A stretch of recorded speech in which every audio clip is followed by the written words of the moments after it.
Chapter 371. Go to the net. Zhou Ping, who had been guarding beside her, quickly asked, Master, have you found that madman? The lady of the earthly fire, Zhang Ling, said coldly. Yes. Zhou Ping asked angrily. Who is it? Who dares to be so arrogant? Zhang Ling said in a cold voice. I thought it was someone who dared to be so arrogant as to strike Mount Longhu with lightning. I didn't expect that the person I was tracking would take a detour and finally return to Mount Gazao. Zhou Ping gasped. External alchemy? Gazao sect? No way. Zhang Ling sneered and said, Why is it impossible? The Gazao sect has always been at odds with us. They compete fiercely with us in business. A while ago, when the Rinyuan Jindan appeared, some people from our sect also went to snatch it. It's normal for Wan Jinyuan to hold a grudge. Go to the internet. 7K. I just didn't expect that Wan Jinyuan would be so despicable now and do such a shameless thing. Zhou Ping said hatefully. Are we just going to take this lying down? Zhang Ling stood up and laughed. A small Gazao sect dares to bully us. Wan Jinyuan is really tired of living. Let's go and ask for an explanation. At first, Zhou Ping looked happy, but soon she hesitated and asked, Master, the Gazao sect is a big sect of the external alchemy. I'm afraid it's not good for us to go there like this. Do you want to inform the sect leader first? Zhang Ling glanced at Zhou Ping. What? Does the leader have to ask about everything in the Jingyi school? Can't I, the elder sister of the leader, make the decision? Wan Jinyuan dared to be presumptuous in our Mount Longhu. Why can't we go to Mount Gazao? In a word, are you going or not? If not, I'll go alone. After that, she snorted coldly and instantly turned into a blue light and left. Zhou Ping was stunned for a moment. She gritted her teeth, stomped her feet, and chased after her. On Mount Gazao, Li Yundong and the others were stunned when they saw Yanfang appear. Li Yundong rode on Ziyuan's back. Was it Liuha that attacked Liujia Yangshan talisman just now? Ziyuan looked back at Li Yundong, nodded slightly, and said, Yes. Li Yundong rode again. Why don't you seize the sword, capture Yanfang, and force her to tell us where Ao Wushuang is? Ziyuan immediately said resolutely, No, the current situation is unclear. We can't act rashly. As if to prove Ziyuan's words, Yanfang looked down at the side hall of the Gazao sect from midair. She sneered and said, Wan Jinyuan, when did you learn to provoke people with words? Soon, a man flew out of the side hall. He was wearing a Taoist robe and a Taoist crown. He held a horsetail whisk in his left hand and a ruler in his right. Li Yundong looked up and saw that the man was about 1.7 meters tall. He had a goatee under his chin, deep eyes, and a high nose. He seemed to be a foreigner. Judging from his face, he seemed to be about 40 years old. Li Yundong was secretly surprised. Is this mixed-race guy Wan Jinyuan, the master of the Gazao sect of the external alchemy? Sure enough, the middle-aged man looked at Yanfang with sharp eyes and said, Yanfang? You really didn't die. I didn't expect the rumors to be true. I guess it's also your doing that the various sects are besieging the Fox Zen school? Yanfang snorted coldly and said, So what? Wan Jinyuan smiled slightly and cupped his hands. Zhenren Yan, good method. I admire you. Yanfang snorted arrogantly, her nose pointing to the sky. Seeing that she was so arrogant in his territory, Wan Jinyuan was secretly displeased, so he asked in a deep voice, I just don't know why Zhenren Yan has come here so late at night. Yanfang glanced around intentionally or unintentionally, and the liuha in her hand let out a clear dragon's roar. She sneered and said, I'm here today to catch a few rats. Wan Jinyuan was secretly angry. He frowned and shouted, Zhenren Yan, I've seen that you've endured humiliation for 9 years for revenge, so I respect you a little. Don't push your luck and be too presumptuous. Yanfang raised her head and laughed wildly. So what if I'm presumptuous? So what if I'm not presumptuous? I can come and go as I please on your Mount Gazao. What can you do to me? Wan Jinyuan was so angry that his face turned pale. He said angrily, Yanfang, you've gone too far. Today, I'll make sure you can't leave. Yanfang said sarcastically, Humph you? Don't joke around. I'm afraid you don't know how many rats have come to your mountain, do you? After that, Yin Fang pointed her sword in the direction of Li Yundong and the others and shouted sternly, "Scoundrel, come out by yourself. Could it be that you want me to chop off your head again?" These words made Su Chan angry. She was about to jump out, but Li Yundong calmed down. He grabbed Su Chan and waved at her. Zi Yuan also nodded approvingly at Li Yundong and said, "Don't get excited. Yin Fang might not know where we are." As soon as she finished speaking, a man suddenly jumped up from the wall behind them. The man stood on the yellow glazed tiles of the wall, cupped his hands and said, "Jinren Yen, you have good eyesight. I admire you." Su Chan was shocked and looked up. Li Yundong and Zi Yuan also turned their heads and saw that the man was short and fat. He was Dang Chong of the Penglai sect, who had participated in the siege of the Fox Zen school before. When Yin Fang saw him, she frowned and said, "Why are you here?" Dang Chong reached out and touched his scalded head with a smile, saying, "Why can't it be me? Is there someone else?" Yin Fang said in a deep voice, "I'm not talking about you." Dang Chong patted his forehead and said loudly, "Oh, I was fooled. I fell for your bluff. Alas, I'm so damn stupid." As he said this, he turned around and shouted behind him, "Hey, friends who are hiding, hurry up and show yourself. I've already exposed myself. There's no reason for you to hide, right?" But after he finished shouting, his voice was sent far away. Only the sound of insects responded to his voice. Dang Chong turned around and said with a smile, "Jinren Yen, look, there's no one here." Yin Fang sneered and said, "No one? Humph, could it be that those who were hiding were all ghosts? Come out, stop hiding. If I really force you out, it won't be good." With that, she shook her hand, and the Liuha sword in her hand flew into the air. With a buzzing sound, one sword turned into two swords, two turned into four swords, and in a short while, it turned into countless sharp swords hanging in the air, ready to attack. With a buzzing sound, it made a clanging sound, and the momentum was very terrifying. Dang Chong also turned around and howled again, "Damn it, why are you hiding? Do you want to show yourself after being pierced by 10,000 swords?" As soon as he finished speaking, another person jumped up from the wall not far away. Li Yundong and the others took a closer look and saw that the man was tall and slender, with strong limbs and two sword-like eyebrows. It was Du Fei, the jade-faced golden monkey. Du Fei stood on the wall, cupped his hands and said indifferently, "Jinren Yen is really domineering. You actually forced me to show myself with the myriad sword formation."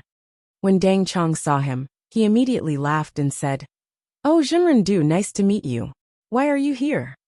Li Yundong and Zi Yuan, who were in the corner, were also tongue-tied. They thought to themselves, "Yeah, why is this guy here?" Du Fei didn't like Dang Chong's cheeky appearance. He snorted and didn't look at Dang Chong. He just cupped his hands to Wan Jinyuan and said, "Du Fei of the Chuanjin Dragon Sect greets Master Wan." Wan Jinyuan had not noticed that people had jumped out one after another from outside the wall of the Taoist temple. His face was very ugly. He reluctantly cupped his hands and said with a fake smile, "Jinren Du, why are you in the mood to come here so late at night?" Although Du Fei had a straightforward temper and was not good at socializing with people, nor was he good at beating around the bush with people, he was not a fool. He did not immediately explain his purpose of coming. Instead, he turned to look at Yin Fang. "Jinren Yen, what are you doing here?" Yin Fang hadn't expected that she would force two unrelated people to come out after forcing them twice in a row. This was really a case of the East not being bright, the West not being bright. She frowned and said coldly, "Do I need to tell you why I'm here? Jinren Du, are you here alone?" Du Fei snorted and said, "Of course. Do you think I have an accomplice?" Yin Fang laughed and said, "Then I'll have to ask you." After saying that, she suddenly took a deep breath and shouted, "All of you show yourselves." This loud shout contained the kung fu of the Xianmen sect. It made the mountains tremble, the peaks and valleys echo, and the earth tremble. Li Yundong's cultivation was excellent and his foundation was deep, so he could naturally resist it. However, he knew that Su Chan would definitely not be able to resist it, so he immediately covered her ears with his hands. Behind them, Dang Chong, who was on the wall above them, was immediately shaken and fell off the wall with a cry of pain. Du Fei's body also shook. and his face suddenly turned from normal to reddish gold, and then from reddish gold to normal. Wang Jinyuan's body, which was floating in the air, also shook slightly. He said with a cold face, "Yan Feng, you are too presumptuous. This is the ancestral court of our Gazao sect. It's not your place to shout." Yan Feng sneered and said, "The ancestral court of the Gazao sect is like a vegetable garden. You, the sect leader, don't even know how many people are here. How ridiculous." As soon as she finished speaking, people jumped up one by one from the wall. They all had ugly expressions on their faces.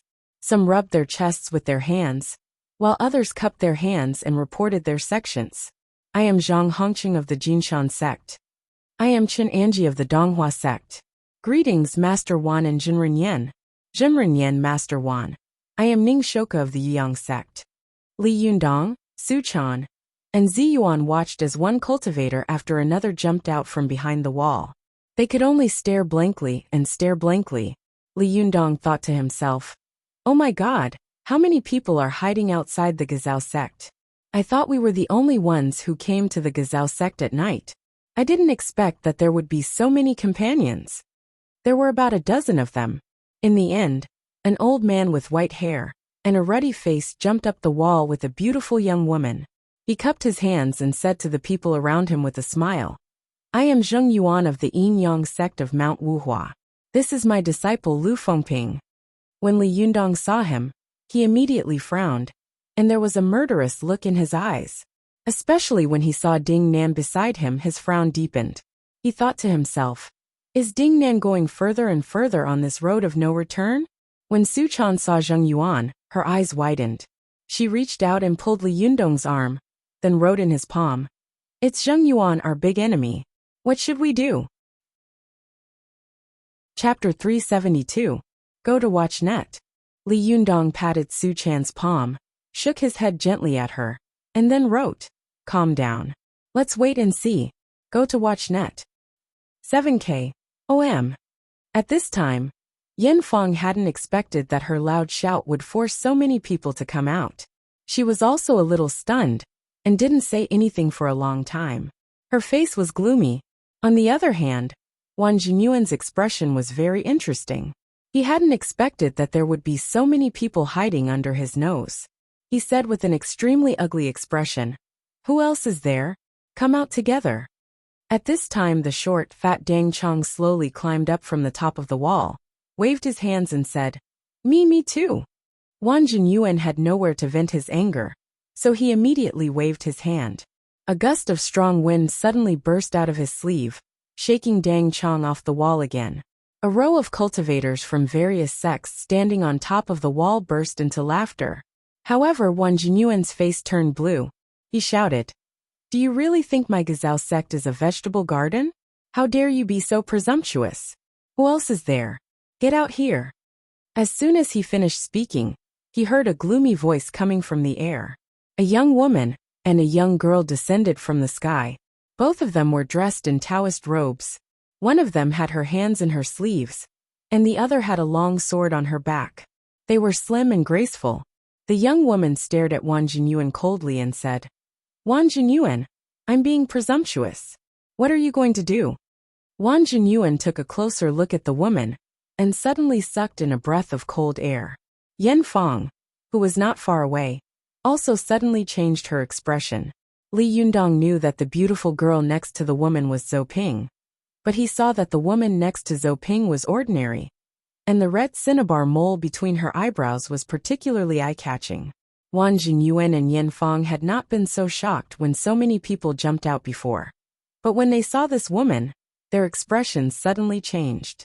This woman was obviously not an ordinary person. Li Yundong couldn't help but write on Ziyuan's back and ask, "Who is this person?" Ziyuan's face was also solemn.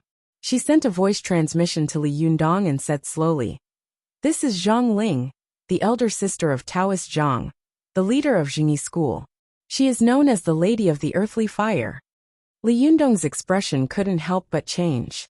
He quickly wrote on the back of Ziyuan, "Could it be the person who shouted at Mount Longhu before?" Ziyuan slowly nodded to Li Yundong.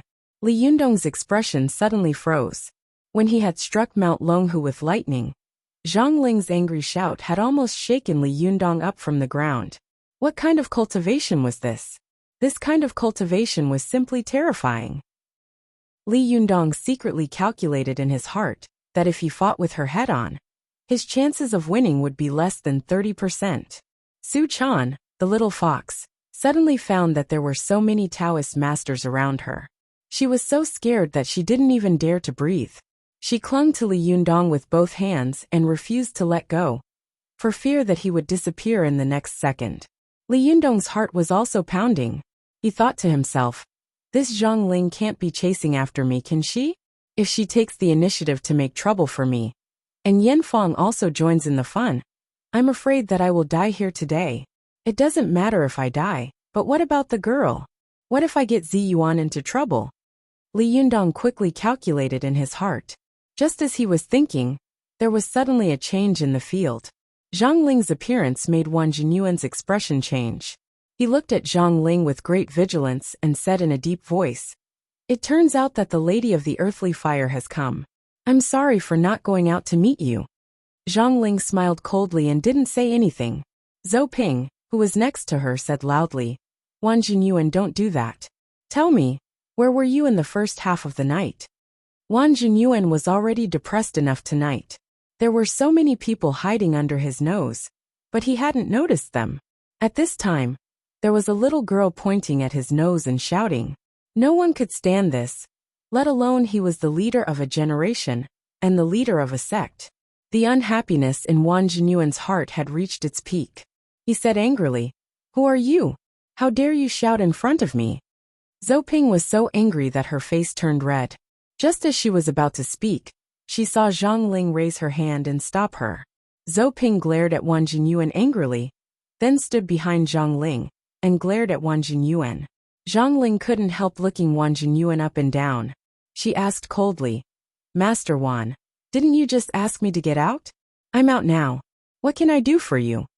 Wang Jinyuan was furious to be questioned in such a strange way, but he was very afraid of Zhang Ling's strength, so he suppressed his anger and said, "The Lady of the Earthly Fire must be joking. But why did you come here so late at night? What can I do for you?" Zhang Ling snorted. She stared at Wang Jinyuan sharply and said, "I have nothing else to do. I just want to ask you where you were in the first half of the night." Wang Jinyuan's face changed. "Zhang Ling, are you interrogating me like a criminal?" Zhang Ling sneered and said, "If you don't have a guilty conscience, why would you say that?" Wang Jinyuan could no longer control his anger. The blue veins on his forehead bulged. He suppressed his anger and said, "Do I need to tell you where I was in the first half of the night?" Zhang Ling didn't want to tell him that Mount Longhu had been struck by lightning. She didn't want to become a laughingstock with so many people present, so she kept asking about Wang Jinyuan's whereabouts in the first half of the night. At first, she had some doubts in her heart, but when she saw that Wang Jinyuan refused to tell her where he had been in the first half of the night, she suddenly became suspicious and became more and more certain that it was Wang Jinyuan who had struck Mount Longhu. Zhang Ling raised her head and laughed, saying, "If you don't want others to know, don't do it. You refuse to answer such a simple question, so it can be seen that you do have a guilty conscience. Master Wan, I'm afraid you didn't expect that I already knew what you had done." Wang Jinyuan's face changed dramatically. Zhenqi suddenly gushed out of his body, and purple qi surrounded him. He said murderously, "What did you find?" Seeing Wang Jinyuan's fierce expression, Zhang Ling immediately shouted, "Wang Jinyuan, you finally admit it. Humph. Well, let me test the strength of the #1 master of external alchemy today." After that, she took out her hands from the wide sleeves of her Taoist robe, revealing a pair of crimson hands. Zhang Ling suddenly clapped her hands, and there was a loud bang in front of her. The ground under her feet shattered into countless cracks, and dark red flames could be faintly seen surging under these cracks. Countless flames rose from the ground and surrounded Zhang Ling's palms, gathering into a raging and burning fire dragon. The cultivators on the wall gasped and said in surprise, "What's going on? Why did they start fighting without saying a word?" Zheng Yuan also began to act as a peacemaker. "The Lady of the Earthly Fire, Master Wan, listen to me. Don't fight first. What the hell is going on? If you want to fight, why don't you let us figure it out first? Zhang Ling was proud and arrogant. Except for her younger brother, who was the leader of the sect, she did not respect anyone in the world. She immediately shouted at Zheng Yuan unceremoniously, "It's none of your business. Who asked you to talk?" Zheng Yuan's face changed, and a ferocious look flashed in his eyes. However, he quickly controlled himself and said to Wang Jinyuan with a smile, "Master Wan, if you have something to say, we can talk it out. Why do you have to fight?"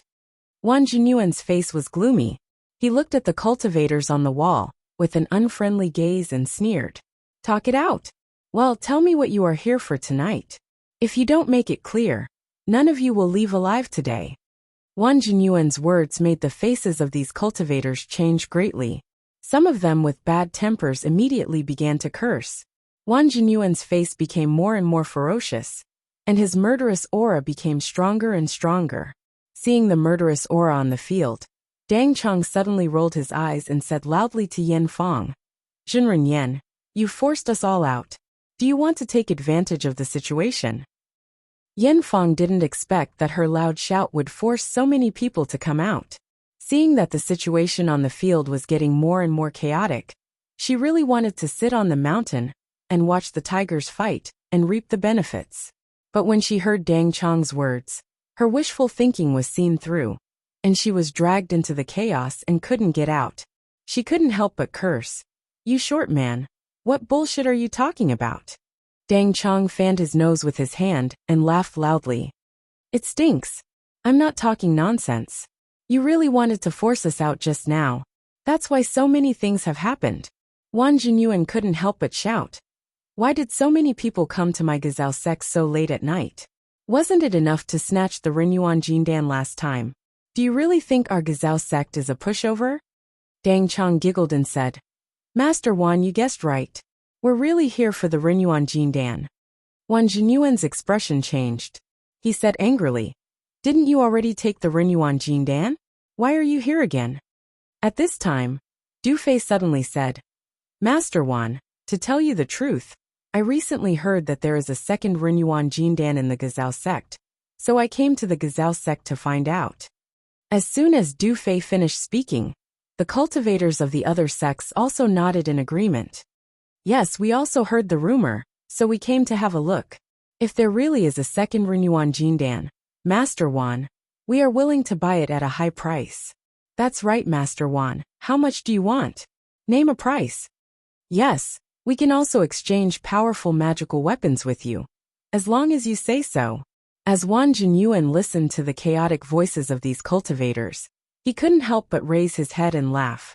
As he laughed, the purple qi on his face became more and more vigorous, as if his whole body was shrouded in a thick cloud of purple mist.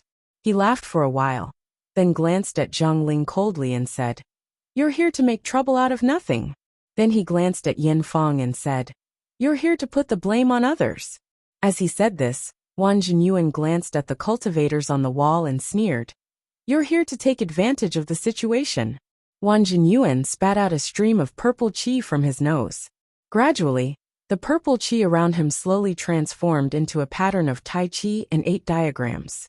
He shook the horsetail whisk in his hand and said ferociously, "It's not enough to steal a Rinyuan Jindan. You actually came here again.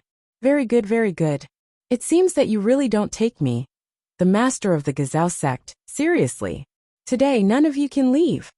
After that, he flicked the horsetail whisk in his hand and shot out 2 gusts of gang wind, fiercely whipping toward Zhang Ling and Yen Fong at the same time. Zhang Ling saw that the gang wind was coming fiercely. If she was hit, it would be no different from being hit by a steel whip. She shouted, "Come on!" With a fierce wave of her hand, a blazing fire dragon suddenly rushed toward Wang Jinyuan. Yen Fong sneered and didn't move at all. The Liuha behind her blocked the gang wind with a clang, then turned into countless flying swords and rushed toward Wang Jinyuan. The scene suddenly became chaotic. 16b. Chapter 373. Go to watch net. When the cultivators of the major sects saw the 3 of them fighting, they were shocked. Some of them also took action, trying to persuade the 3 of them to leave. Du Fei raised the golden stick in his hand and smashed it at Yin Fang's flying sword. He shouted, "Don't fight. Let's talk it out."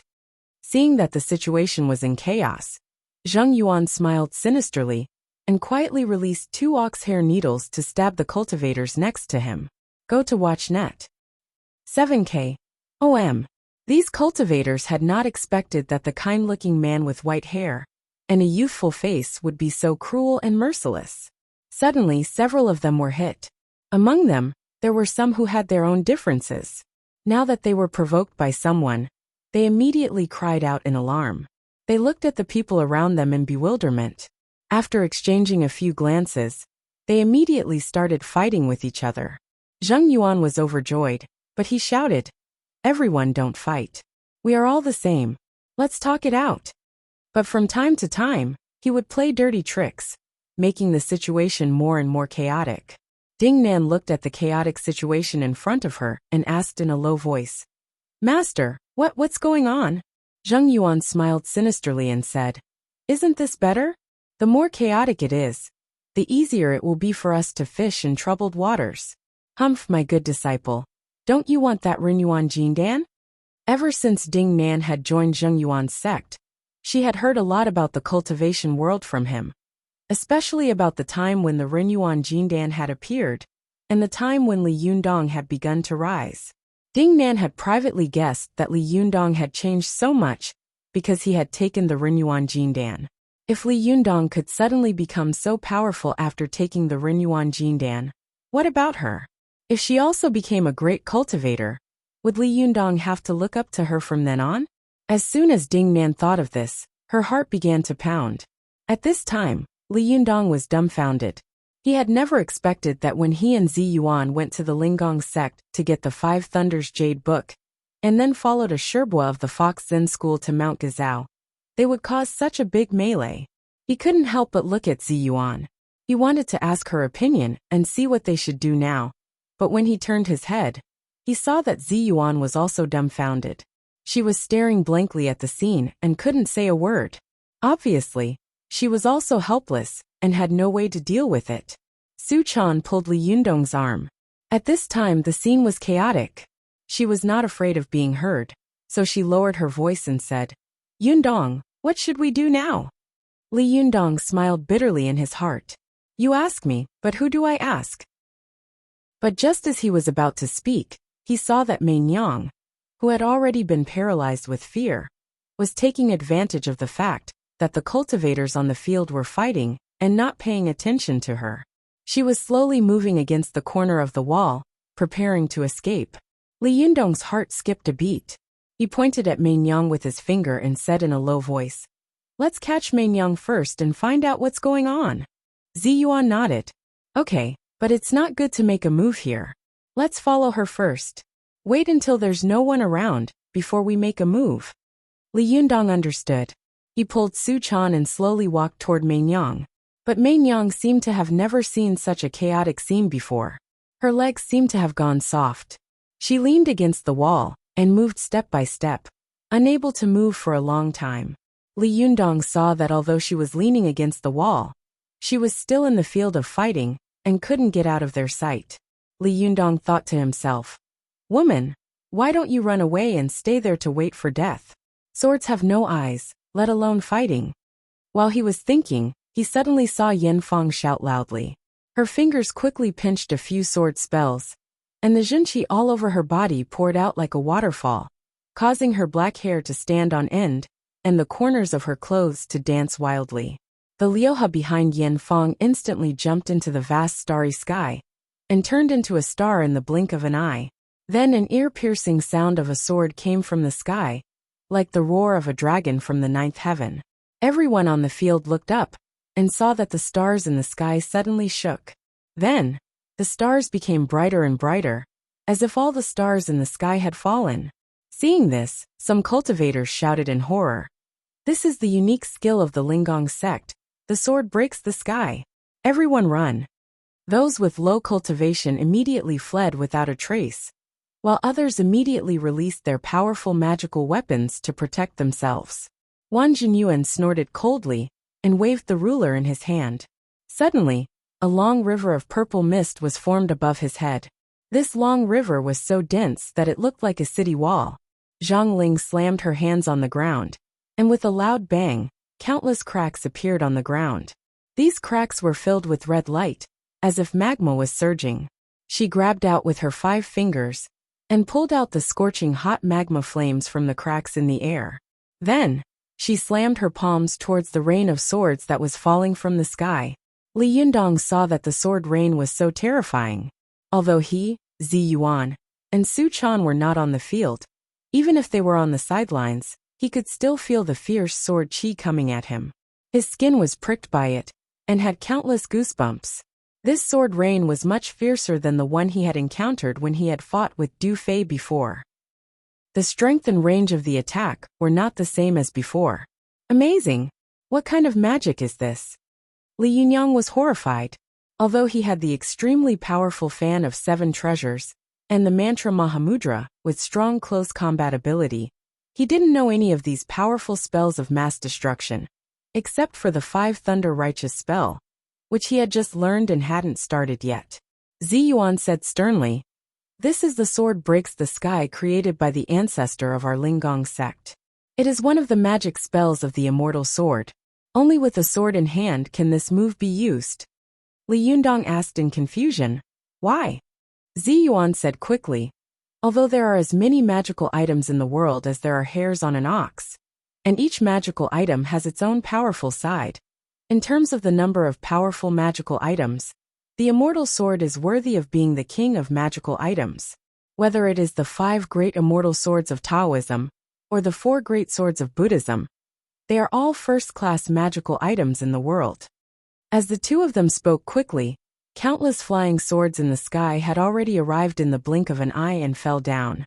Li Yundong and the others were leaning against the corner of the wall, almost in a blind spot. They were not the first to bear the brunt of the sword rain, but there were still 1 or 2 long swords falling toward them. Li Yundong saw a long sword rushing toward his face like lightning. He subconsciously wanted to catch it with his hand, but Zi Yuan grabbed him and dodged to the side. Li Yundong only had time to tilt his head before he heard a thud. The long sword had already been inserted next to his head. The body of the sword was shaking, making a buzzing sound. Su Chan was also so scared that her whole body turned cold. She saw that the long sword was less than an inch away from her cheek. The little girl was so shocked that her eyes widened. She stared at the long sword, almost as if they were eye to eye. Li Yundong was about to comfort her when he suddenly saw a white light heading straight for Mei Nyang from the corner of his eye. He was shocked and blurted out, "Oh no, Mei Nyang!" Zi Yuan and Su Chan immediately turned their heads. They saw Mei Nyang staring blankly at a long sword coming straight for her. But her body was so scared that she didn't move at all. "It's over. Mei Nyang is dead." This thought flashed through Li Yundong's mind quickly. Before he could move, he suddenly saw a figure flash by his side. This person waved his hand at the falling flying sword, and a gust of wind suddenly came out of his sleeve. With a clang, the long sword was shaken away. Li Yunyang took a closer look and saw that the man was strong, with a tiger's back and a bear's waist. He was about 1.85 meters tall. He was wearing a Taoist robe. Although the robe was loose, it could not hide the sense of explosive power coming from the inside out. The man flashed by Mei Nyang's side, and quickly carried her toward the side hall.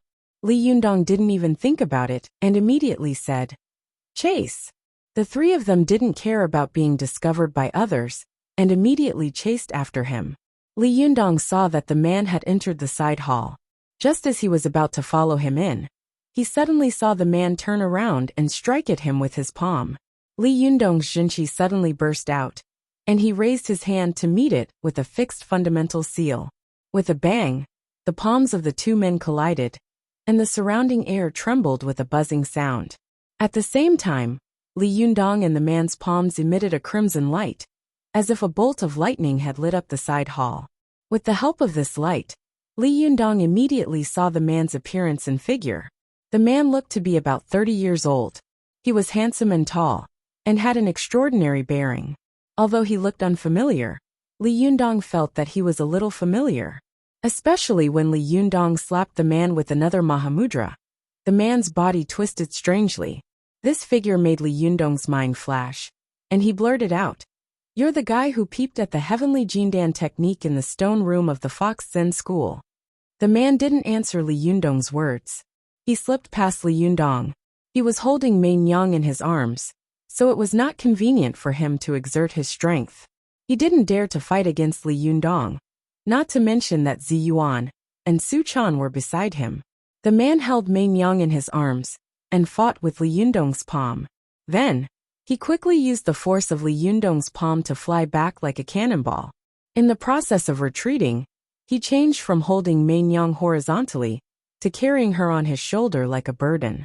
Mei Nyang let out a scream and couldn't help shouting, "You bastard."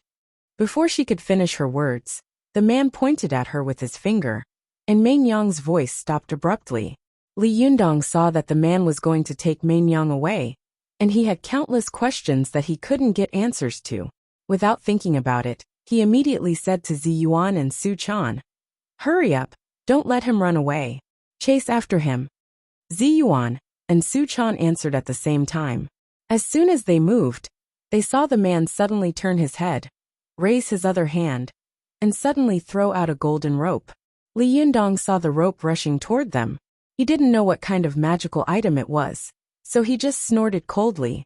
He quickly made a Mahavarakana Mudra with both hands and slapped it toward the rope. But as soon as he slapped it, Zi Yuan exclaimed in horror, "Don't slap it, it's the fairy-tied rope." As soon as she finished speaking, the fairy-tied rope touched Li Yundong's Mahamudra. The golden rope trembled a little because of the Mahamudra. Then, the fairy-tied rope turned from a long golden rope into a golden bolt of lightning, firmly binding Li Yundong, Zi Yuan, and Su Chan together at lightning speed. 16b. Chapter 374. Go to watch net. The man who had thrown the fairy-tied rope saw that Li Yundong and the others had been tied up and could no longer chase after him. He snorted, carried Mei Nyang, and turned into the backyard. His figure disappeared. Go to watch net. 7k. OM. Li Yundong didn't know about the fairy-tied rope, so he touched it rashly. As a result, he was tied up in an instant. Su Chan and Zi Yuan were also unlucky. The little girl only saw a flash of golden light in front of her eyes, and her body was suddenly pushed. Then she was stuck to her master, face to face, nose to nose. Zi Yuan was no exception. Her figure flashed, but she couldn't escape the bondage of the fairy-tied rope. She was also tied together, staring at Li Yundong, and Su Chan. Li Yundong was depressed. He watched helplessly as the man ran away with Mei Nyang on his shoulder. He subconsciously took a step forward to chase after him, but he was tied up with Su Chan and Zi Yuan. As soon as he took a step forward, Su Chan and Zi Yuan screamed at the same time. Their bodies tilted, and the three of them fell to the ground with a bang. Since Zi Yuan was born, she had never been so embarrassed. Fortunately, the three of them were tied up in the side hall, and the door of the side hall was unlocked. They could clearly hear the sound of the cultivators fighting outside, but they couldn't see what was going on inside. That was why Zi Yuan didn't die of shame. Zi Yuan suppressed her anger and said, "Li Yundong, why are you touching this fairy-tied rope? Don't you know that fairy-tied rope can't be touched? Whoever touches it will be tied up." Li Yundong pressed half of his face against the cold ground, and the other half of his face forced a smile. He laughed dryly and said, "How would I know? Zi Yuan, do you have any idea? Hurry up and take this fairy-tied rope away. It's strangling me." Li Yundong struggled a little. As he struggled, his hands and feet couldn't help but move. As he moved, his hands couldn't help but touch Su Chan's waist and armpits. The little girl couldn't help giggling and twisting her body. As soon as she moved, she squeezed Li Yundong's arm and kept touching Zi Yuan's body. Seeing that Li Yundong's arm was getting closer and closer to her chest, she was shocked and quickly twisted her body to avoid Li Yundong's arm. The three of them tossed and turned, and the immortal binding rope became tighter and tighter. After a while, the three of them were suffocating. Zi Yuan was so anxious that her forehead was covered with sweat. She quickly shouted with difficulty, "Don't move. The more you struggle, the tighter the bindings will be." Li Yundong immediately stopped moving and said with difficulty, I didn't move. Girl, don't move." Su Chan's face turned red. She struggled to say, I didn't move. It was your hand that touched my waist. I felt itchy. Li Yundong couldn't help complaining. Can't you just bear with the itch? Su Chan cried out in grievance. I can't help it, can I? Besides, you can stay still if I move. Li Yundong immediately cried out in grievance. He shouted, You're still talking? Which one of you touched my bottom with your knee? F***CK. Do you want me to die without descendants? As he said this, he glared at Su Chan. Was it you? Do you want to murder your husband? Su Chan quickly shook her head. No, it wasn't me. Li Yundong couldn't help but look at Zi Yuan's face. Seeing his gaze, Zi Yuan blushed and couldn't help glaring at him. She said fiercely, Who told you to put your elbow on my chest? Li Yundong was stunned. He looked down and saw that his elbow was really on Zi Yuan's chest, causing it to cave in deeply. Li Yundong smiled awkwardly and said dryly, I'm sorry, I didn't mean to. It's a little messy, ahem, a little messy. As he said this, he reluctantly leaned back and tried to pull his elbow out.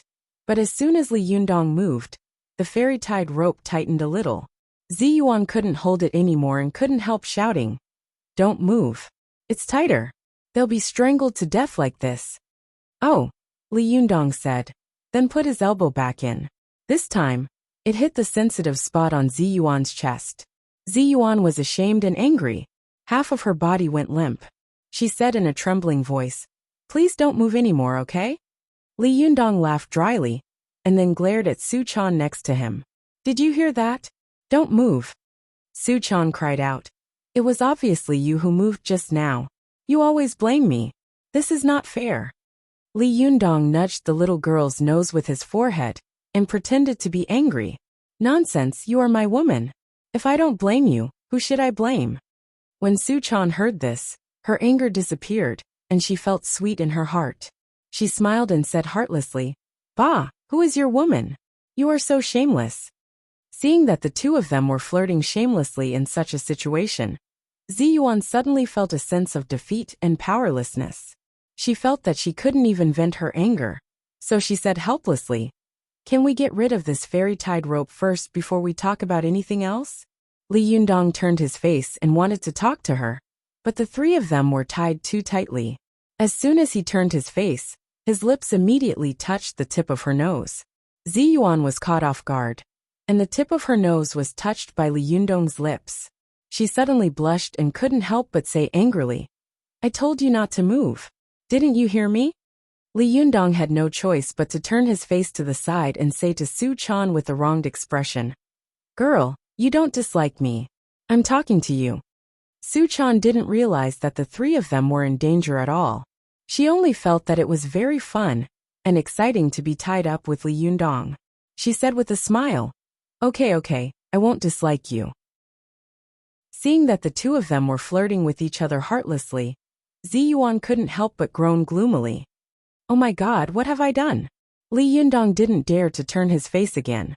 He couldn't help saying, Zi Yuan, don't complain. We are all tied up. You have many ideas. Hurry up and think of a way. Zi Yuan said angrily, What can I do? The fairy-tied rope is a powerful magical weapon of Zhu Lu Sun. It is very overbearing and powerful. The higher the cultivation of a cultivator, the more afraid they are of this powerful magical weapon. Usually, when they see it, they don't even have time to hide. You, however, reached out and touched it like a fool. Li Yundong said with a wry smile. How would I know? Why didn't you say so earlier? Zi Yuan complained. Do you think I can do it faster than you? Li Yundong knew that his cultivation was still shallow. He knew a lot of theoretical knowledge about cultivation, but his understanding of magical weapons was really limited. He knew that he was in the wrong, so he smiled dryly. He blinked at Su Chan and changed the topic. By the way, who is Zhu Lu Sun? Was that person just now Zhu Lu Sun? Seeing that Li Yundong was winking at her, Su Chan also cooperated and said, That's right. Zhu Lu Sun is one of the 12 golden immortals of Taoism. If that person was really Zhu Lu Sun, then all of us here would be no match for him. Li Yundong asked curiously, Then how did that person get a powerful magical weapon like the fairy-tied rope? Zi Yuan had been pressed against her chest by Li Yundong's elbow. She only felt that her chest was numb and soft, and there was an indescribable discomfort all over her body. She became more and more agitated, and couldn't help rolling her eyes at Li Yundong. Don't you still have the fan of 7 treasures? That's the magical weapon of the rock fox. Some of these magical weapons have been handed down for 1 or 2,000 years. Isn't it normal for them to fall into the hands of others now? Li Yundong seemed to know why Zi Yuan was unhappy, but he didn't dare to answer her. He just smiled dryly and said, "Fairy sister, at least think of a way to get us out of here first. Are we going to be tied up like this? There should be a way to get out." Zi Yuan suppressed her anger and said, "There are only 2 ways to get rid of the fairy tied rope. First, the owner of the magical weapon recites the incantation, and it will automatically untie itself." As Zi Yuan spoke, she felt that she was being strangled, so she struggled to take a deep breath. As soon as she took a breath, her chest rose up, and her chest pressed against Li Yundong's elbow. Li Yundong could feel it clearly. He felt awkward and strange in his heart, but he didn't dare to show any expression on his face. He smiled bitterly and said, "We can skip this one. I don't think that guy will be merciful and come back to save us. Let's go straight to the next one." After letting out a breath, Zi Yuan felt that something was wrong. She glared at Li Yundong with a red face and continued, "There's no need to talk about the other one. This fairy-tied rope is indestructible, and only heavenly thunder can strike it.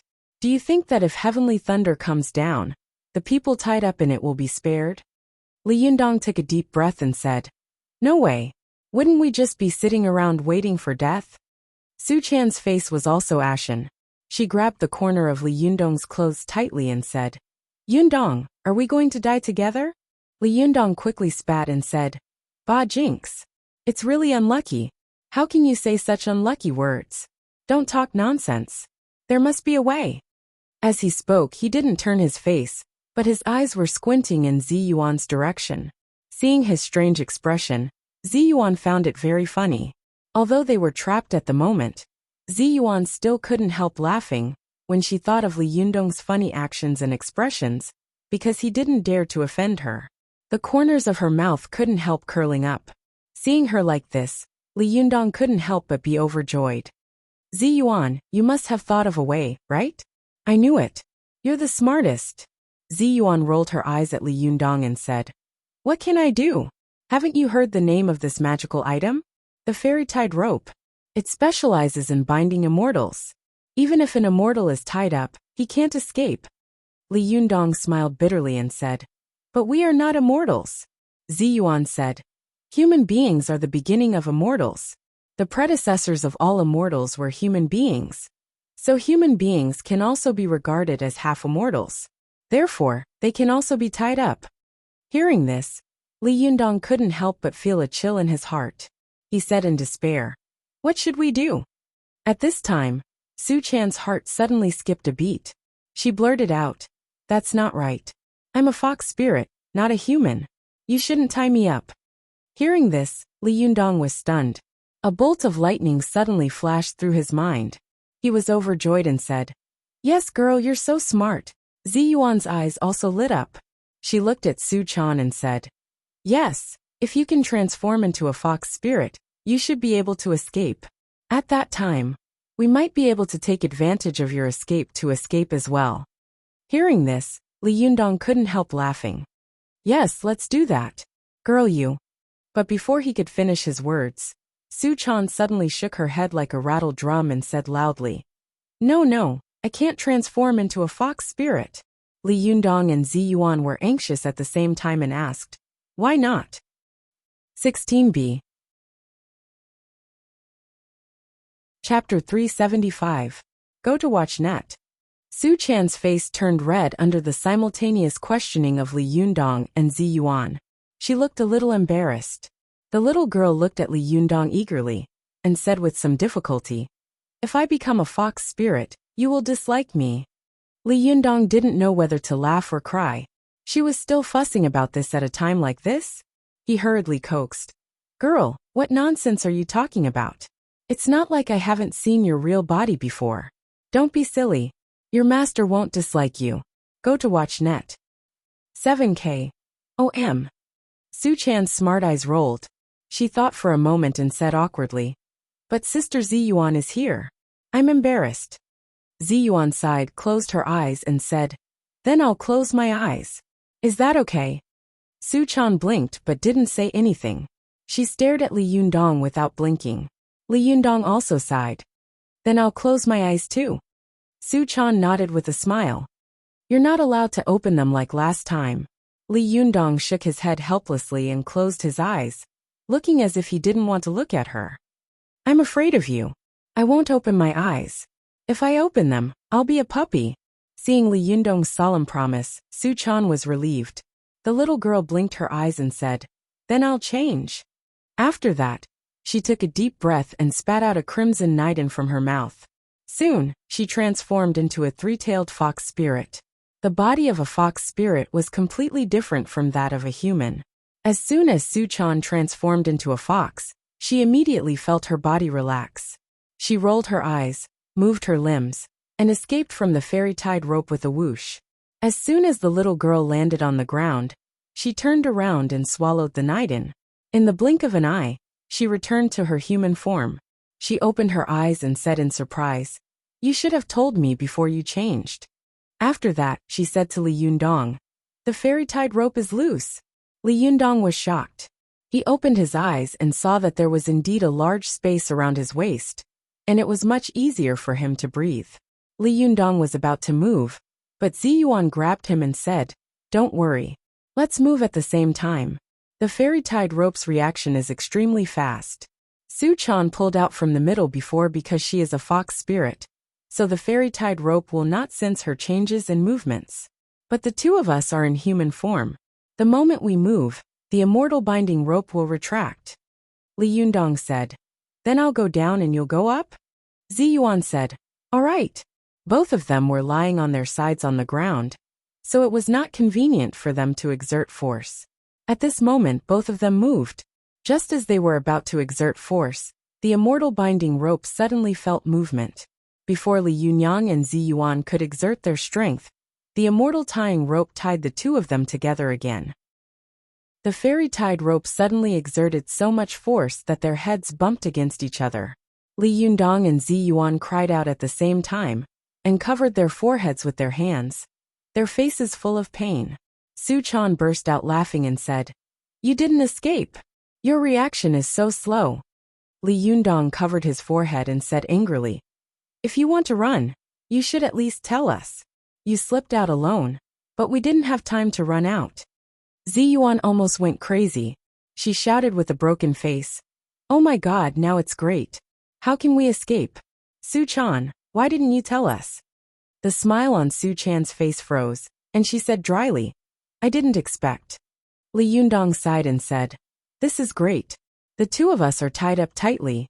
We can't run away even if we want to."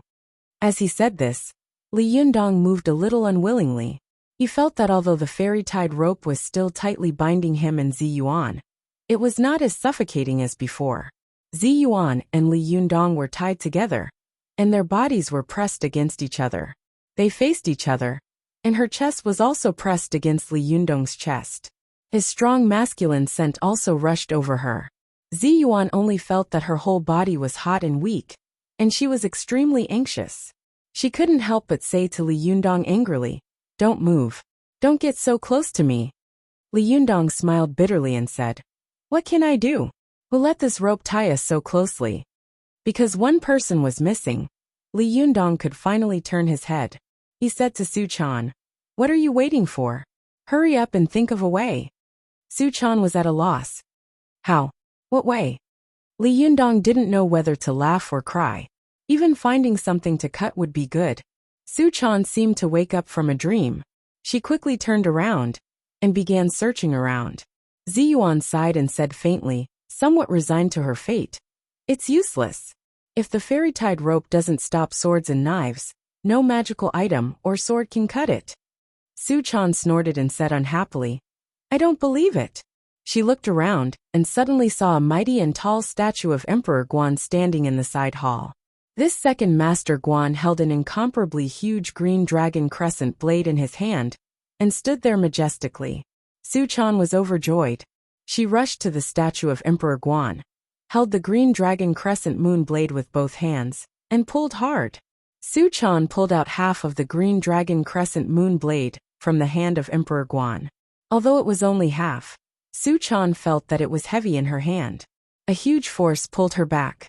She was shocked and thought to herself, why is this green dragon crescent moon blade so heavy? When Su Chan took a deep breath, she grabbed the blade of the green dragon crescent moon blade and jumped up. She pulled the long blade hard and pulled it out. Only then did Su Chan find that the green dragon crescent moon blade in her hand was frighteningly heavy. The blade was 3 meters long, and the handle was as thick as a forearm. Moreover, the whole body was made of fine steel. Su Chan put the green dragon crescent moon blade in front of her. She couldn't touch the tip of the blade, even if she stood on tiptoe. Su Chan used her chi to make herself fly up.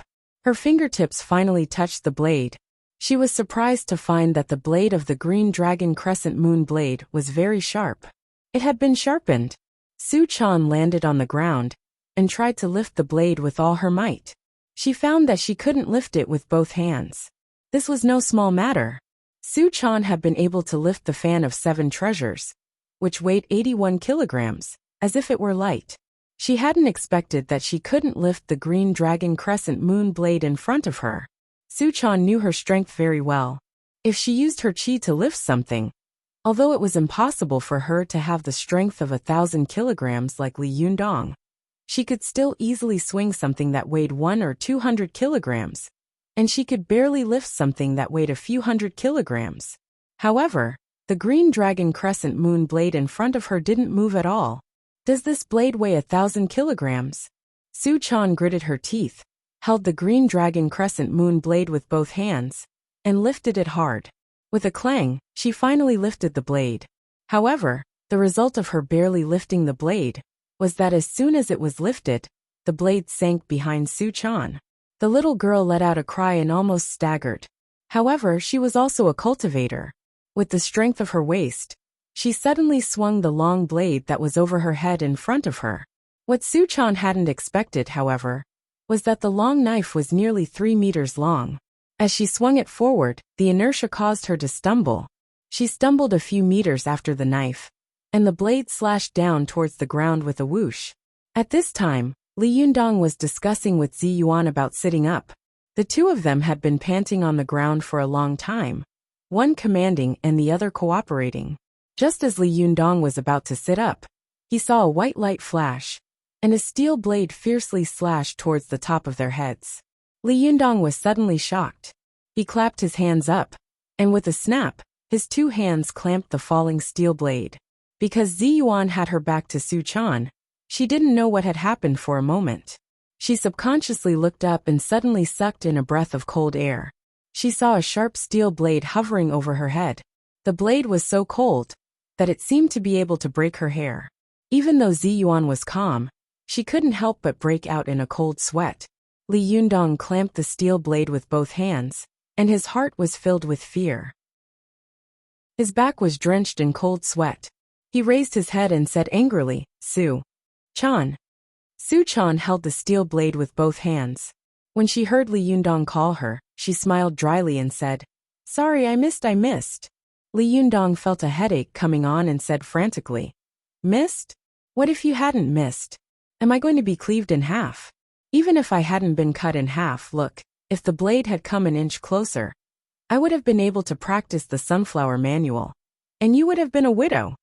Su Chan pouted and quickly threw the green dragon crescent blade in her hand to the ground. She rubbed the corner of her clothes with both hands, and looked at Li Yundong pitifully. She muttered, I just wanted to help you get rid of the rope.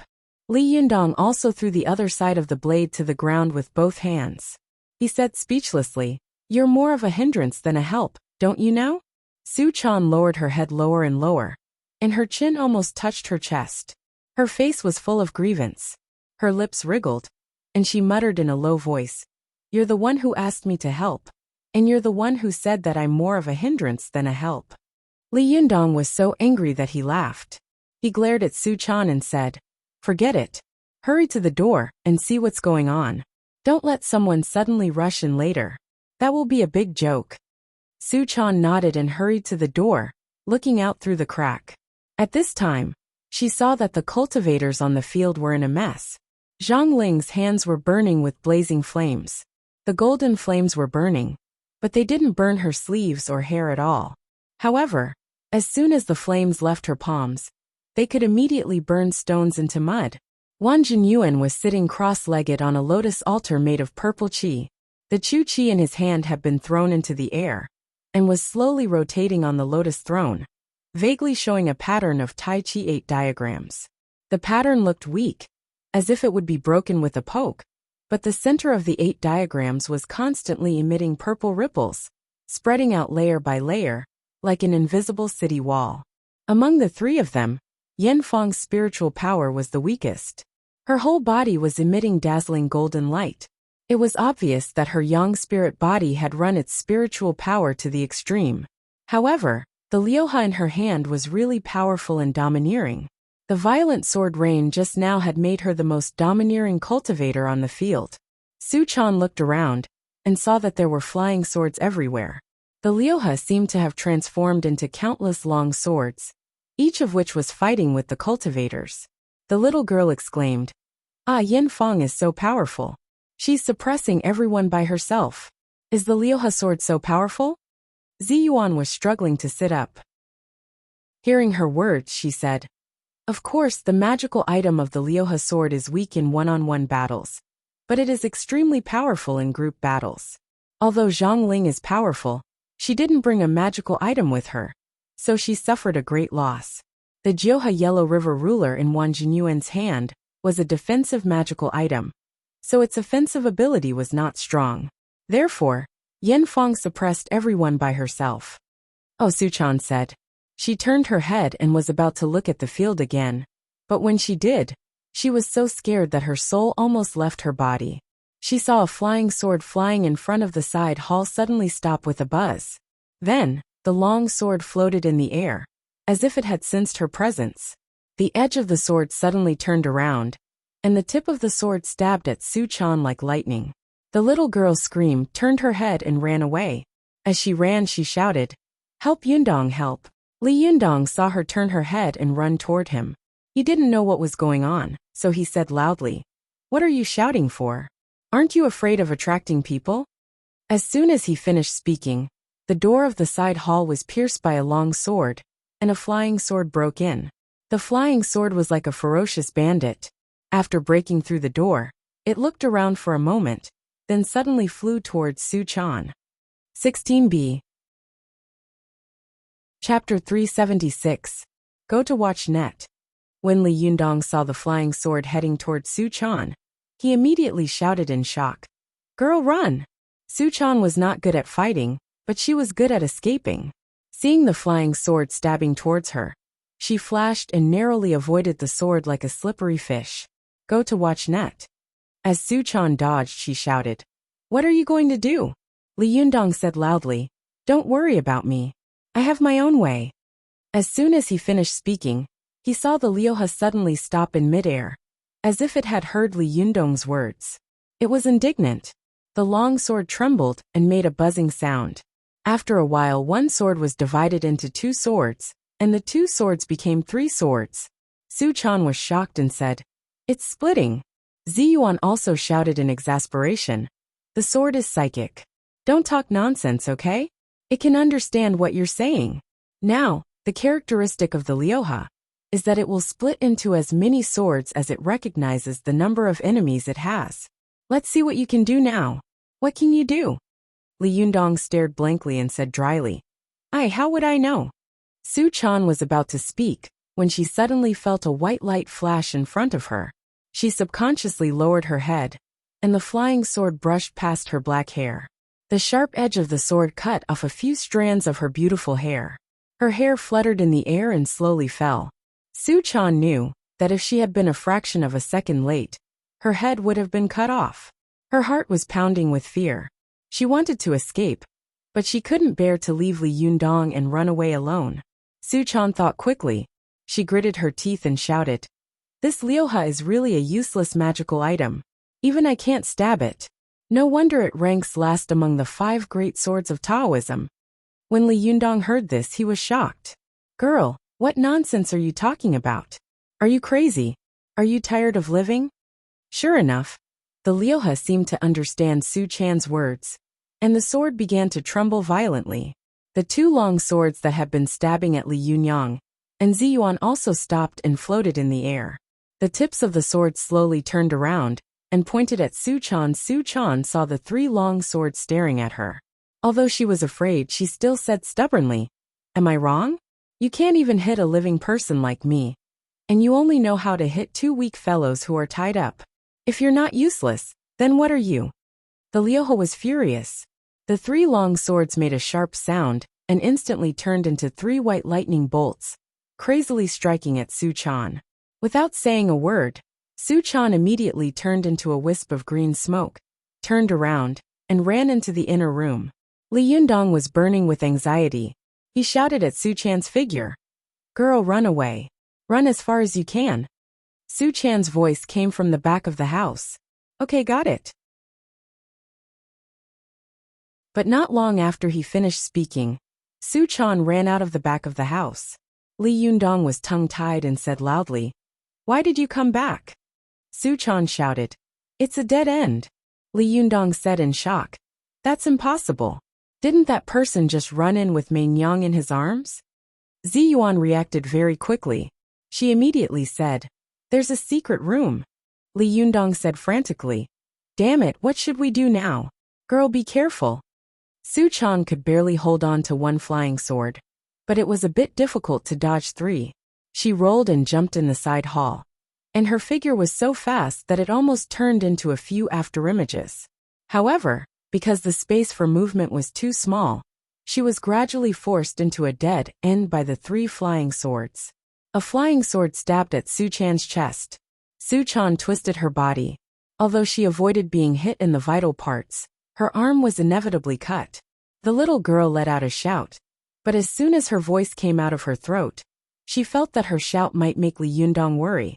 So she quickly closed her mouth and stubbornly dodged the flying swords with difficulty. Li Yundong heard this shout clearly. He saw that the space for the little girl to dodge was getting smaller and smaller, but she refused to let him be distracted and worry. His heart was burning with anxiety, and he was extremely angry. Su Chan was Li Yundong's weakness. Seeing that Su Chan was in danger, he immediately put everything behind him. He took a deep breath and was about to use his strength to struggle crazily. Seeing that Li Yundong was about to lose his temper, Ziyuan was shocked and hurriedly said, No, you can't struggle hard. The harder you try, the stronger the fairy-tied rope will be. In the end, it will strangle us to death." Li Yundong's eyes were red. He gritted his teeth and said, "That's better than me watching Su Chan die in front of me." Seeing that Li Yundong had lost his mind, Ziyuan made up her mind and said loudly, "Li Yundong, calm down. Let's find a way to control this Liuha first." Li Yundong roared loudly, "We are tied up like dumplings. How can we control it?" Ziyuan saw that Li Yundong's eyes were bloodshot, and his face was ferocious. She took a deep breath and calmed down. She said in a low voice, "Li Yundong, didn't you control the Liuha last time? Why can't you do it this time?" Bullsh *T. How can the last time be compared to this? Last time. Just as Li Yundong was cursing, an idea suddenly flashed through his mind. He was smart and immediately scolded the Liuha. *CK. You broken copper and iron sword. Don't you know your grandfather anymore? Last time I subdued you and made you obedient. What? You don't dare to cause me trouble this time. Hey, I'm tied up. Don't you dare to provoke me? No wonder you are ranked last among the 5 great swords. This sentence seemed to be a sore point for the Liuha. It suddenly stopped. The 3 flying swords had originally forced Su Chan into a corner, but at the same time, they turned their blades and rushed at Li Yundong with murderous intent, making buzzing sounds. They were like an enraged warrior glaring at his opponent. When Su Chan saw that the Liuha had stopped, she quickly jumped out of the blind spot. She also put her hands on her hips and shouted at the Liuha, "You piece of trash! You can't even stab me for a long time. You're really useless." Li Yundong was stunned, and so was the Liuha. It seemed to be hesitating for a moment, not knowing who to deal with first. Seeing this, Li Yundong quickly continued to curse the Liuha. The filthy words he used made Zi Yuan frown. The Liuha pointed the tip of the sword at Su Chan, and then at Li Yundong in the air. It seemed to have been scolded so much that it didn't know who to attack first. Seeing that the Liuha had been scolded silly, Su Chan and Li Yundong were secretly happy, and scolded it even more vigorously. The Liuha flew into a rage out of humiliation, and let out a sharp sword cry. Suddenly, two of the long swords went straight to Li Yundong, and one went straight to Su Chan. Su Chan let out a loud cry. As she ran, she cursed and circled around the side hall with the long sword. However, Li Yundong shouted, "Come on!" His hands were outside. Seeing a long sword coming straight at his waist, he saw it accurately. He stretched out his hand, and flicked the blade of the long sword with his finger. With a clang, the long sword was immediately bounced away, and the other long sword stood up and slashed toward Li Yundong. Li Yundong quickly shouted at Zi Yuan, "Zi Yuan, don't move. Cooperate with me, and take a step to the left." Before Zi Yuan could react, she heard Li Yundong's voice and subconsciously took a step to the left. With a muffled sound, the long sword slammed heavily into the fairy-tied rope that was binding the two of them. There was a loud bang in Zi Yuan's mind. She instantly remembered the psalm that her master had left for her. The spiritual mirror is easy to break, and the immortal sword can't break the red rope. Zi Yuan's head was buzzing. She subconsciously opened her mouth and shouted in her mind, "Master, you're right again. Your psalm has come true again." Li Yunyang saw that Zi Yuan was staring blankly into the distance. She seemed to be in a daze and didn't react at all. He didn't have time to call out to her, so he simply held her body with one hand and led her to clumsily dodge the attacks of the two flying swords. If the two long swords were slashing horizontally, Li Yundong would use his fingers to flick them away. But if they were slashing vertically, Li Yundong would use the fairy-tied rope to block the slashes of the long swords. The fairy-tied rope had originally been used to bind the two of them, but now it had saved their lives. The Liuha's attacks were fruitless, and it suddenly became angry. One of the long swords retreated a little, and then stabbed toward Li Yundong like a spear. Li Yundong felt the hairs on his lower abdomen stand on end. Relying on his amazing foresight, he pulled Zi Yuan's body back an inch. With a chi sound, the long sword instantly pierced between Li Yundong and Zi Yuan's bodies. The sharp blade cut open their bodies at the same time, and blood flowed out. With this blood, the long sword that had been inserted between Li Yundong and Zi Yuan suddenly struggled violently. Li Yundong's heart skipped a beat. He realized that his blood was the Yuanyang blood of a boy, and Zi Yuan's was the Yuanyin blood of a virgin. How could the Liuha bear the two kinds of blood at the same time? Li Yundong immediately grabbed the long sword between the two of them with one hand, and Jinqi surged out of his whole body. The Liuha suddenly struggled crazily, like a flood dragon overturning the rivers and seas. Li Yundong felt as if he was controlling a mad beast. If it weren't for his amazing divine power, which had allowed him to control the long sword and not let it move, the long sword would have cut the two of them open. Li Yunyang's Jinqi was strong. His Jinqi poured into the Liuha sword for about 10 seconds before it stopped moving. As soon as the Liuha sword in his hand calmed down, the other two long swords suddenly trembled violently one after another, making buzzing sounds. Then, they turned into a cloud of smoke and disappeared. Why are these swords gone? Li Yundong was shocked and asked in confusion. Zi Yuan was still a little confused. Li Yundong patted her on the shoulder gently, and she seemed to wake up from a dream. She asked, "What's wrong?" Li Yundong pulled out the Liuha that had been inserted between the two of them and said, "I subdued one sword. Why are the other two gone?" As soon as he finished speaking, he suddenly heard Yin Fang let out an angry roar from outside. "Which despicable person took my Liuha?" Zhang Ling laughed and said, "Yin Fang, your Liuha has been subdued. Let's see how you can still be arrogant." Wang Jinyuan snorted coldly and said, "Zhenren Yin, you can also take a rest. Just now you fought so many people alone. You must be tired, right?"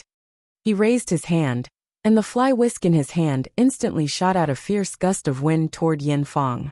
Yin Fang had lost her magical item, so she didn't dare to take it head-on. She dodged and said sternly, Li Yundong, did you take my Liuha? I'm not done with you. After that, Yan Fang's figure quickly turned into a ray of blue light and disappeared. As soon as everyone heard Li Yundong's name, they were shocked and looked around. Li Yundong? Li Yundong, the leader of the Fox Zen school? Where is he? Where is he? Li Yundong was shocked and angry. He cursed in a low voice. Damn it, Yan Fang, that B** starred. Didn't forget to get me involved before she left. F** CKU. 16b.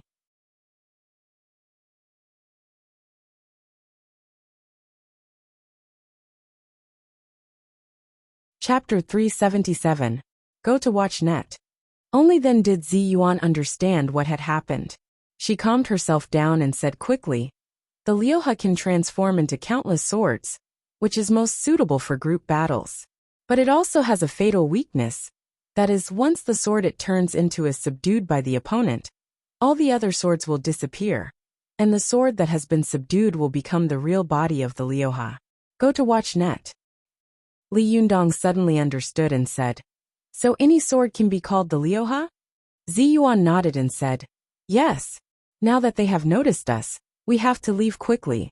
Otherwise, once they find us, we will immediately be besieged by them. We will be doomed eternally. Li Yundong waved the long sword in his hand and said with a wry smile, how can we go? The two of us are still tied up. Without thinking, Zi Yuan said, you command us to move to the inner room. There is a secret room there. We might be able to find it if we look for it. This is the way out. Otherwise, when they find us here and rush in, we will be the target of public criticism. Li Yundong turned to Su Chan and said, Chaner, go in and find the secret room. Tell me when you find it. Su Chan responded and turned to leave. However, Li Yundong warned her again. Be careful when you find the secret room. Be on guard against someone attacking you from inside. Su Chan had seen Li Yundong and Zi Yuan almost sticking their necks to each other. It could be said that they were extremely intimate. She felt a little sour in her heart, but at this time, after hearing Li Yundong's words, she suddenly felt sweet in her heart. Then, like a little bird, she quickly turned around and flashed into the inner room. Zi Yuan said to Li Yundong, you command, and I will cooperate with you. The fairy-tied rope is getting tighter and tighter. If we move too much, it will continue to tighten. However, Li Yundong pondered for a while and said, no, I just thought of a way to get rid of this fairy-tied rope. Zi Yuan was shocked and asked with joy, what is it? Li Yundong laughed and said, it's very simple. Attract the heavenly thunder. Zi Yuan was shocked. It can't be. What if you hit both of us? How thin is this rope? To be able to strike the rope with the heavenly lightning without hurting himself. How precise was his control of the lightning? Your 5 thunders execution technique isn't proficient enough. Aren't you courting death by attracting the heavenly lightning to strike the immortal binding rope? Li Yundong said helplessly, what should we do? If the two of us are tied up like this, those guys will discover us sooner or later. Invisibility is useless, so we might as well give it our all. Besides, if we die, we should all die together. It's not bad to hold a fairy sister in my arms and ascend to immortality together. As the saying goes, dying under a peony flower makes me a romantic ghost. Haha. Zi Yuan blushed slightly and spat in a low voice. Bah, who wants to die with you? Before she could finish her words, Su Chan rushed out of the inner room, hugged Li Yundong and cried, Sir, I'll die with you. I won't allow you to die with anyone else. Li Yundong couldn't help laughing out loud. Fool! Don't you know how to say that I won't allow you to die? Why do you make it sound like I'm going to die? Do you have no confidence in me? As he laughed, his body moved. In addition, Su Chan was hugging him. The immortal binding rope sensed his strength and slowly tightened. Li Yundong's laughter stopped abruptly. He took a deep breath and said, Let go of me. Stop hugging me. This rope is going to break my ribs. Su Chan let go of him and looked at Li Yundong with tears in her eyes. She said eagerly, Do you really have a way? Li Yundong coaxed. Of course, your master is omnipotent. Of course I have a way. You have to believe in him. Hurry up. Be good and go into the house to find the secret room. I'll be fine later. Su Chan took Li Yundong's hand and said reluctantly, "If you die then I won't live either. I'll die with you." Li Yundong was moved, but he scolded with a smile. Bah, you're unlucky. I want to live for 100 years and travel all over the world with you. How can I die so easily? Hurry up, don't delay. If they rush in later, your master won't be able to live even if he wants to." Only then did Su Chan listen to him. She wiped away her tears and went back into the inner room. Li Yundong shook his head helplessly and said with a smile, "This girl." Zi Yuan's eyes were fixed on Su Chan in the inner room. She suddenly sighed faintly and said, "It's really good to have someone in the world who is willing to give everything for you and loves you so much." A gentle smile appeared on Li Yundong's face. Yes. This kind of emotion only flashed by, and Li Yundong quickly said, "I'm going to use qi to attract the heavenly thunder. You should also use qi to protect your body. Don't be touched by the heavenly thunder. It's not fun." Although Zi Yuan didn't know how Li Yundong was going to attract the heavenly thunder, and how he could ensure that the heavenly thunder would not hit him, and accurately hit the fairy tide rope at the same time, she didn't refute Li Yundong's words out of a subconscious trust.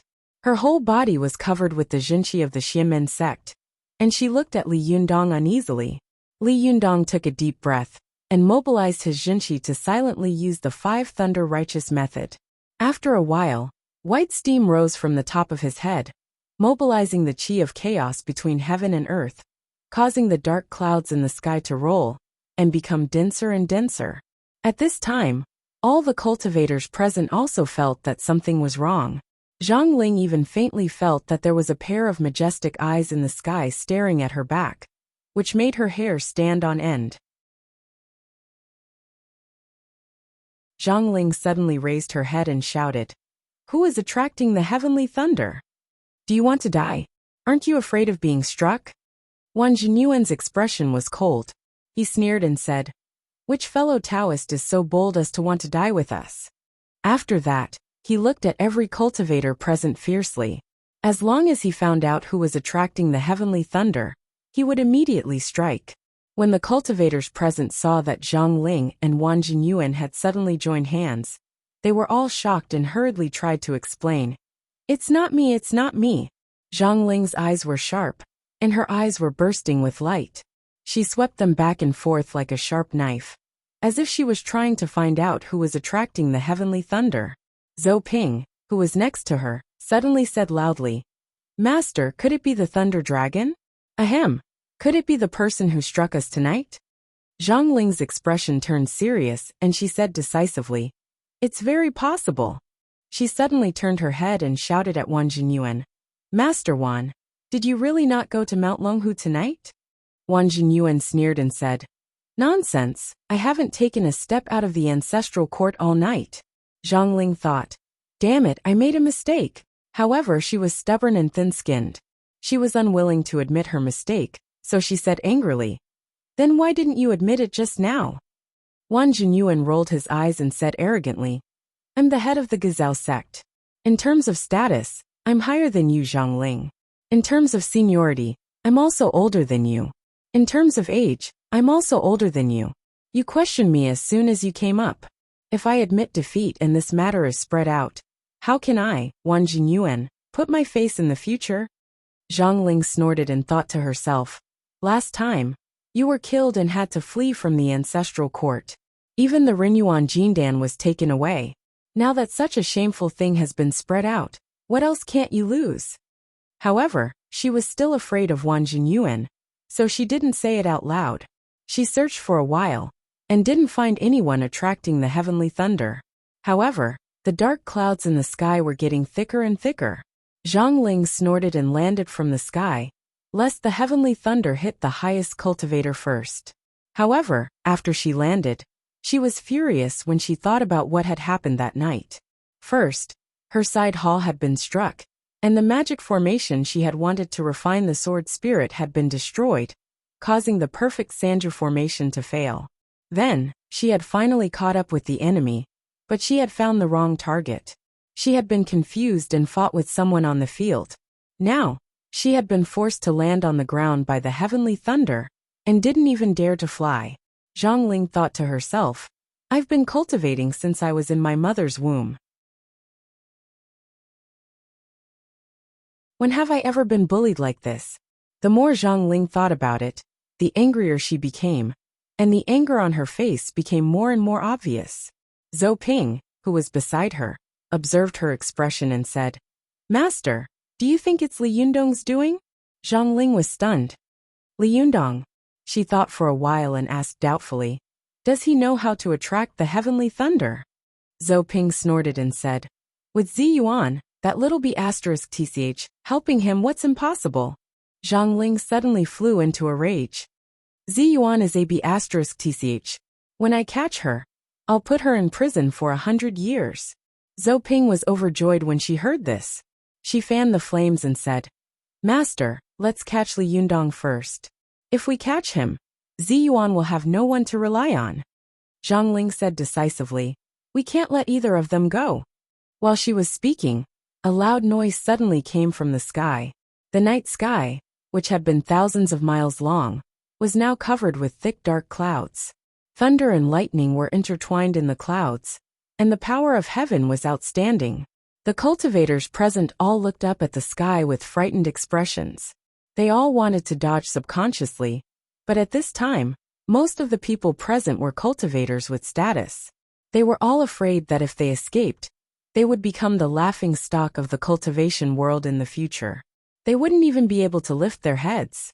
Thinking of this, although the cultivators present were afraid, they could only straighten their necks and look at the sky eagerly, praying in their hearts that the heavenly thunder would not come straight for them. However, Dang Chong of the Prunglai sect did not have such concerns. Seeing that the heavenly thunder was about to fall from the sky, he let out a dry howl, turned his head, and jumped out of the red wall. He shouted, Run! Are you going to stand there and wait for the heavenly thunder to strike? As soon as he finished speaking, there was a loud bang. A bolt of heavenly thunder instantly cut through the sky, and suddenly fell straight toward the side hall of the Gazao sect.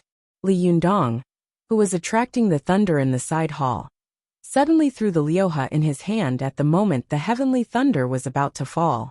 The Liuha sword flipped and rolled in the air. The snow-white blade illuminated Li Yundong's forehead, which was covered with fine sweat. At the same time, it also reflected the nervous expression in Zi Yuan's eyes. Boom! The heavenly thunder suddenly fell toward the side hall, fiercely pouncing toward Li Yundong and Zi Yuan. However, in mid-air, the hilt of the Liuha sword hit the heavenly thunder. The long sword guided the surging heavenly thunder from the hilt to the tip of the sword. The tip of the Liuha sword just happened to flip and fall on the fairy-tied rope. It was only half a centimeter away from the skin of the two of them. No matter which way it went, the two of them would be struck by the heavenly thunder. The fairy-tied rope was struck by the heavenly thunder, and immediately fell to the ground. The Liuha sword was struck by the heavenly thunder, and suddenly rotated violently. It turned into a flywheel, and cut toward the statue of Emperor Guan in the shrine of the side hall. With a crack, the statue's head was instantly cut off. Before Li Yundong and Zi Yuan could react, they saw the head of Emperor Guan fall to the ground, and roll a few times on the ground. Then a golden round pill rolled out of it. In an instant, the fragrance of the pill filled the side hall. The pill shone with golden light. The light passed through the hole in the side hall that had been struck by the heavenly thunder, and rushed straight into the sky, condensing and not dissipating. Li Yundong and Zi Yuan exclaimed at the same time, Ren Yuan Jindan. At the same time, all the cultivators outside the side hall exclaimed, The Jindan has appeared. At this moment, everyone's breathing became heavy. No cultivator could remain calm in the face of Ren Yuan Jindan. Even a great cultivator like Zhang Ling's pupils shrank in an instant, and a strong look of greed appeared on her face. Grab it. Although no cultivator blurted out this word, the same word popped up in everyone's mind at the same time. They rushed toward the side hall at the same time, as if they had gone crazy. 16b.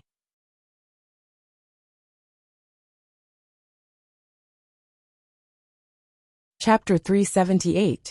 Go to watch net. Just as Ren Yuan Jindan rolled out of the head of the statue of Emperor Guan, Su Chan shouted loudly in the inner room. "I've found the entrance." When Li Yundong heard this, he saw the Rinyuan Jindan rolling on the ground and immediately jumped up. At the same time he shouted, "Ziyuan, take the Liuha and I'll take the Jindan. Let's go." At the same time as Li Yunyang shouted, Ziyuan rushed to the statue of the headless Emperor Guan like lightning. She pulled out the Liuha sword, and then quickly rushed into the inner room. Watch net. 7K. OM. Li Yundong's figure moved. He didn't even have time to pick up the fairy-tied rope. He rushed to the Rinyuan Jindan and scooped it into his palm. Then with a spin of his feet, he rushed into the inner room. As soon as Li Yundong entered the inner room, he saw Su Chan standing in front of a wall in the inner room. She pushed aside a statue and pointed to a narrow door that was as tall as a person and wide as a person. "Here, it's just a secret passage."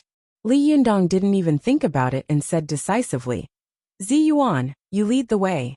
Su Chan, you walk in the middle, and I'll cover you." After that, he threw Jindan to Ziyuan and said, "If something happens later, you go first." Ziyuan turned around and rushed into the secret passage. Then without hesitation, she threw the Jindan to Su Chan. "Su Chan, you're the best at running away. If the pursuers are too close, take the Rinyuan Jindan and run first." At this time, the Liuha had not recognized its master, so it was no different from an ordinary long sword. Li Yundong had never learned swordsmanship, so holding the long sword would be a burden, and it would be easy for others to recognize her. So she simply took the long sword with her, and took it with her.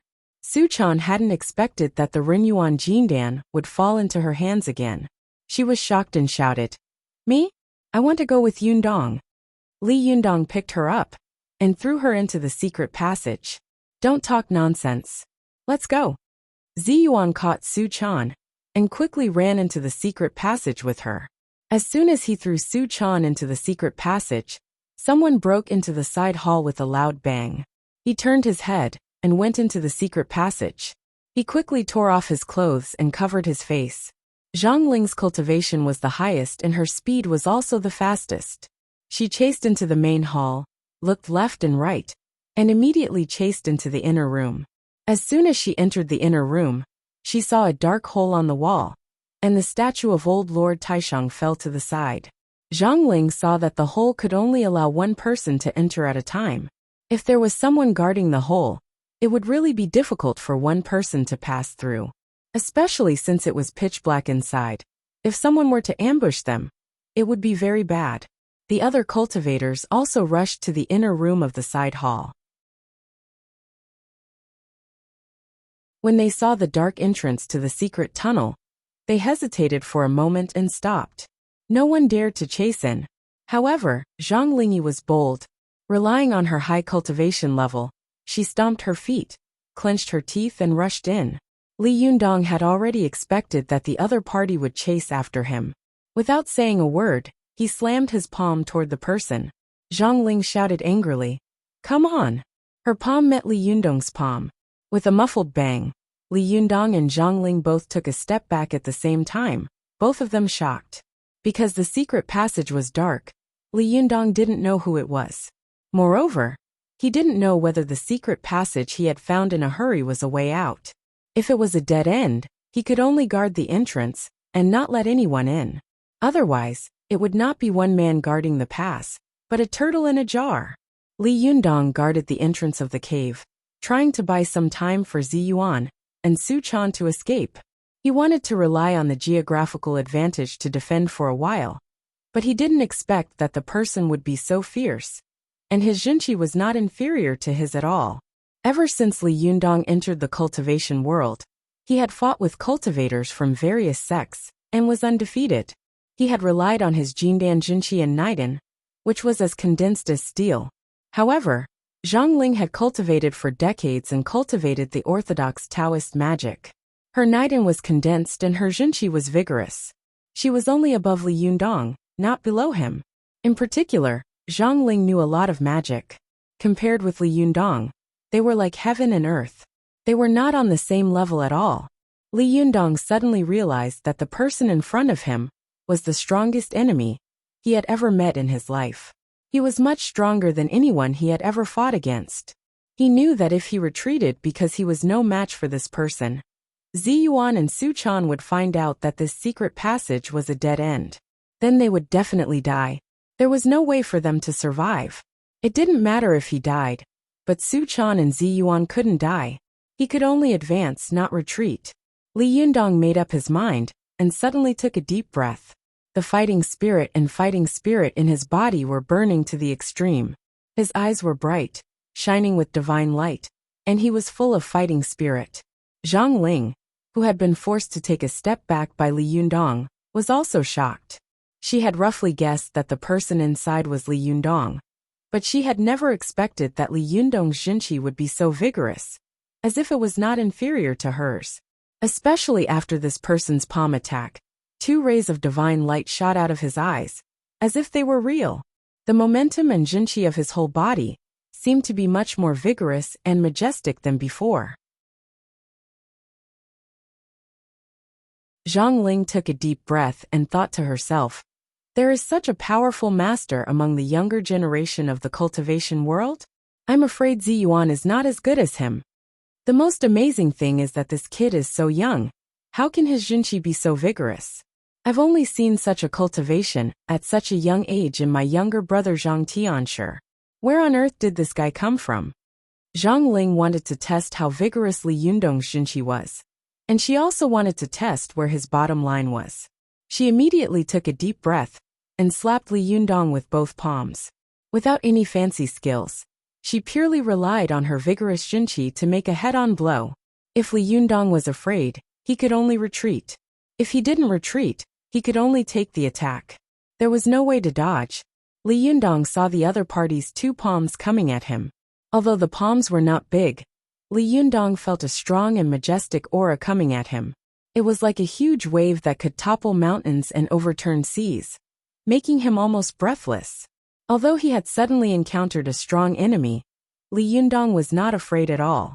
The Jinqi all over his body exploded like explosives, and the heavenly Jindan technique in his body was running rapidly. A crackling sound came from his bones, and he slapped Zhang Ling with both palms.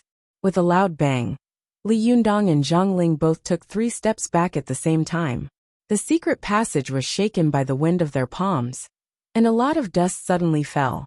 The people in the side hall outside the secret passage also felt the ground shake a little. When Zhang Ling saw that Li Yundong's palm had not been at a disadvantage at all, she was suddenly shocked and angry. She had always been proud and arrogant. Among the cultivators in the world, except for her brother, the leader, she didn't respect anyone. But suddenly, in front of so many cultivators, she had been forced out by 2 consecutive palms. She felt ashamed and angry. She mobilized all the Jinqi in her body to the peak. With a loud shout, she pushed her palms and slapped them again. This time, Zhang Ling used all the Jinqi in her body. Li Yundong only felt that there was a high-speed train running in front of him. As long as he hit it, he would be smashed to pieces in an instant. Li Yundong knew that life and death were at this moment. The heavenly Jindan technique in his body suddenly ran to the 8th turn. The qi in his body was boiling, and the yin and yang qi between his 2 kidneys instantly intertwined.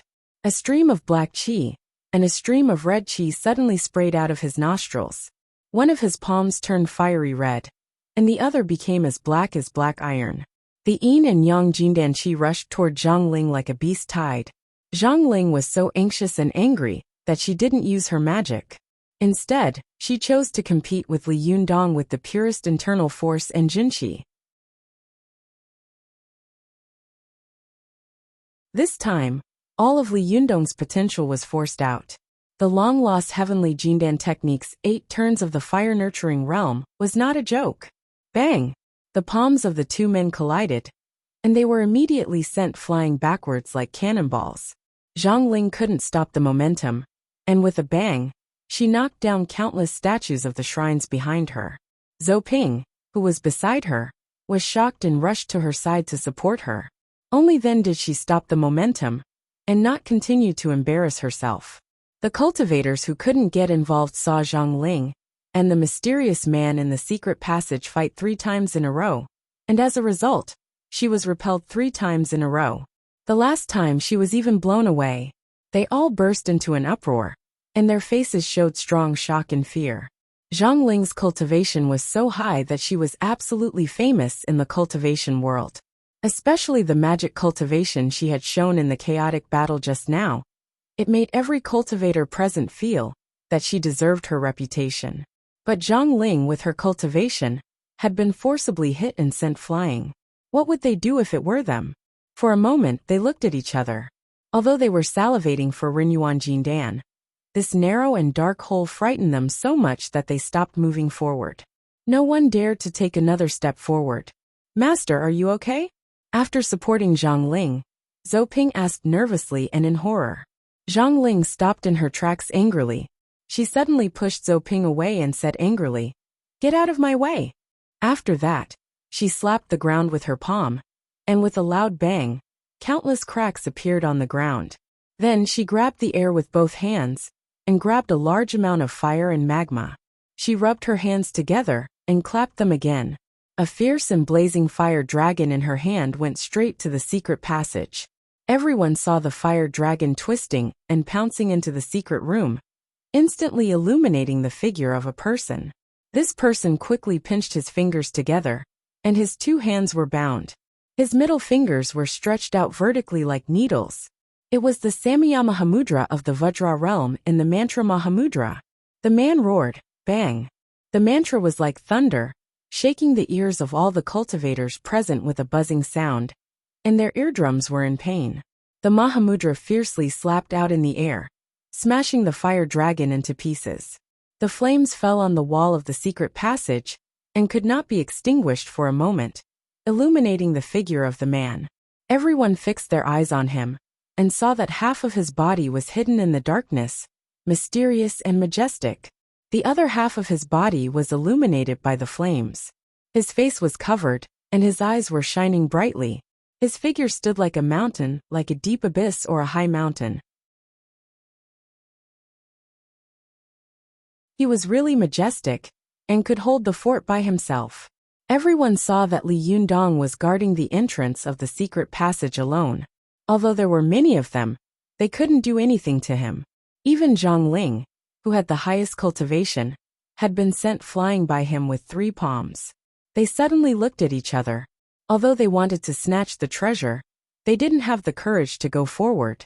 It was not the first time that Ding Nan, who was hiding at the back of the crowd, had seen Li Yundong fight back alone. But at this time, when she saw the scene in front of her, she couldn't help but sigh in her heart. What is an invincible hero? This is it. Kids, you are too ruthless. You are the 6th one, forcing me to update 5 times. This Monday, Tuesday, Wednesday, Friday, Saturday, these 5 days, the update time is the same as before.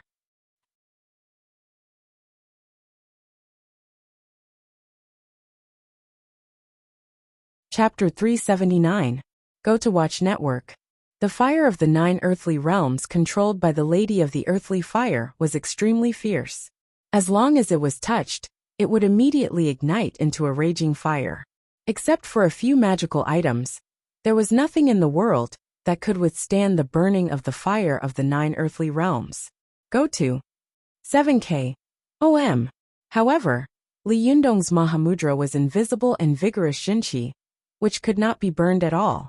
It just happened to restrain Zhang Ling's fire of the 9 earthly realms. Moreover, Li Yundong's location was excellent, so it could be said that he had the geographical advantage. Zhang Ling saw that Li Yundong had easily dispersed the fire of the 9 earthly realms, which she was most proud of. The surrounding cultivators looked at Li Yundong with more awe. She was so angry that she wanted to vomit blood. Seeing that her master had suffered a loss, Zhou Ping immediately shouted, "Li Yundong, are you tired of living? How dare you offend our Juni school?" Most of the people outside the secret passage were cultivators who had participated in the siege of the Fox Zen school. At this time, they all recognized that this person was Li Yundong, especially his mantra Mahamudra, which had left a deep impression on them. They saw that Li Yundong was guarding the entrance of the cave, making it impossible for them to move forward. If they forced their way in, they were afraid that they would not end up well. The fact that Li Yundong had killed 2 people and defeated 7 people in a row in the Fox Zen school last time was still vivid in their minds. And they still had lingering fears. They said one after another, "Zhenrenli, let's talk about it. Did you take the Renyuan Jindan? How about we buy your Jindan? Name a price. Yeah, say something. It doesn't have to be fighting and killing. Zhenrenli, there are many powerful magical weapons in our Jinshan sect. Whichever one you like, just tell us. We'll exchange it for this Renyuan Jindan." The cultivation world had always believed in the law of the jungle. The weak were prey to the strong, and the fittest survived. Zhang Ling had tried to be tough before, but Li Yundong was even tougher than her. At this time, they were helpless, so they could only be humble and soft. Li Yundong saw that the flames on the wall of the secret passage were still burning, illuminating his figure clearly. He waved his sleeve, and a fierce and overbearing gust of wind suddenly waved out, immediately extinguishing the flames, and his figure fell into darkness again. When the crowd saw Li Yundong's figure disappear into the darkness in an instant, and he didn't answer them, they immediately became anxious and hurriedly said, "Zhenrenli, say something. We can discuss something." At this time, Zhang Ling also slowly calmed down. She remembered that the moment she had fought with Li Yundong just now, she had seen a stream of red qi and black qi coming out of his nostrils. His appearance was strange, and his cultivation method was powerful. She was shocked and shouted, "Li Yundong, did you get the heavenly Jindan technique? I didn't expect you to have actually cultivated to the 8th transformation of fire-nurturing realm at such a young age." Li Yundong was shocked and thought to himself, "Paper really can't wrap fire. She actually recognized me." Li Yundong made up his mind not to speak. He remained silent, neither admitting nor denying it. But as soon as Zhang Ling said that, the other cultivators immediately exploded. Du Fei of the Chuanjin Dragon sect said in surprise, "Zhenrenli, I've long heard that you've obtained the long-lost heavenly Jindan technique. I originally thought it was a rumor, but I didn't expect it to be true. Our Chuanjin Dragon sect has a good relationship with Mr. Chen Pu. Where did you get the heavenly Jindan technique? Can I borrow it to have a look?" As soon as Du Fei said this, the cultivators of the other sects were unhappy. Zhang Hongqing of the Jinshan sect said loudly, "Zhenrendu, your words are inappropriate. What do you mean that your Chuanjin Dragon sect has a good relationship with Mr. Chen Pu? Are you shameless? Mr. Chen Pu is from the last 5 generations of the Tang dynasty. Your Chuanjin Dragon sect was founded at the end of the Song dynasty and the Yuan dynasty. There have been more than 300 years between them. Aren't you too shameless to claim a relationship with him?" Du Fei's face darkened. He turned his head and said, "Our Chuanjin Dragon sect is an orthodox Taoist sect. The heavenly Jindan technique that Mr. Chen Pu created is also an orthodox Taoist kung fu. Wang Chongyang, the founder of the Chuanjin sect, combined Buddhism, Taoism, and Confucianism into one. He learned from all kinds of sects, including Mr. Chen Pu's Gall training technique. According to the cultivation method, we belong to the same lineage, so how can there be no relationship?" Du Fei's words made the other cultivators burst into laughter. Chen Anji of the Eastern Chinese sect said sarcastically, "If that's the case, then our Grandmaster Ning Chuanjin and Mr. Chen Pu are even closer." Immediately, a cultivator said, "Nonsense, Ning Chuanjin is also a cultivator of the Song dynasty. How can they be closer?" Chen Anji said sarcastically, "According to Zhenrendu, the kung fu created by Ning Chuanjin of our Donghua sect is also an orthodox Taoist kung fu. Moreover, our Grandmaster Ning Chuanjin is from the Northern Song dynasty and lived much earlier than Wang Chongyang. According to the time, isn't he closer to Mr. Chen Pu?" Everyone burst into laughter, taking pleasure in his misfortune. Zheng Yuan, who was standing at the back, said in a low voice with a face full of sarcasm and disdain, "This group of good-for-nothings. When they encounter something, they only know how to undermine each other. Alliance of the 6 sects, bah! What the hell? What's the use of asking about the heavenly Jindan technique, instead of chasing after the Renyuan Jindan in front of him? Will he spit out what he has eaten?" Stupid, stupid beyond belief. Ding Nan also asked in a low voice. Master, what is the heavenly Jindan technique? Zheng Yuan glanced at her and said kindly, I'll tell you when we get back. As he spoke, his expression suddenly became very unwilling and resentful. However, Li Yundong has obtained the Renyuan Jindan and the heavenly Jindan technique. I'm afraid that our chances of revenge have become very slim. Alas, I originally wanted to fish in troubled waters tonight and see what benefits I could take, but I didn't expect that Li Yundong would take advantage of it. Damn it, damn it.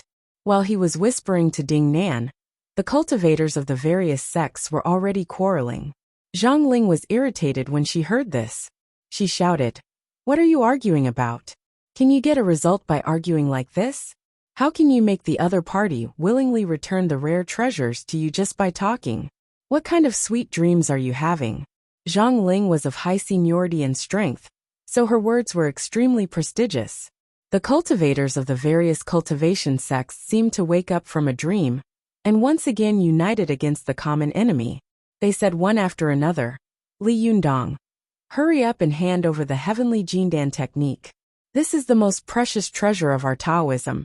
All the cultivation sects in our cultivation world have a share. How can you keep it all to yourself? That's right. Do you think you can defeat so many of us by yourself? Can a small fox Zen school withstand the joint attack of so many sects? Nonsense.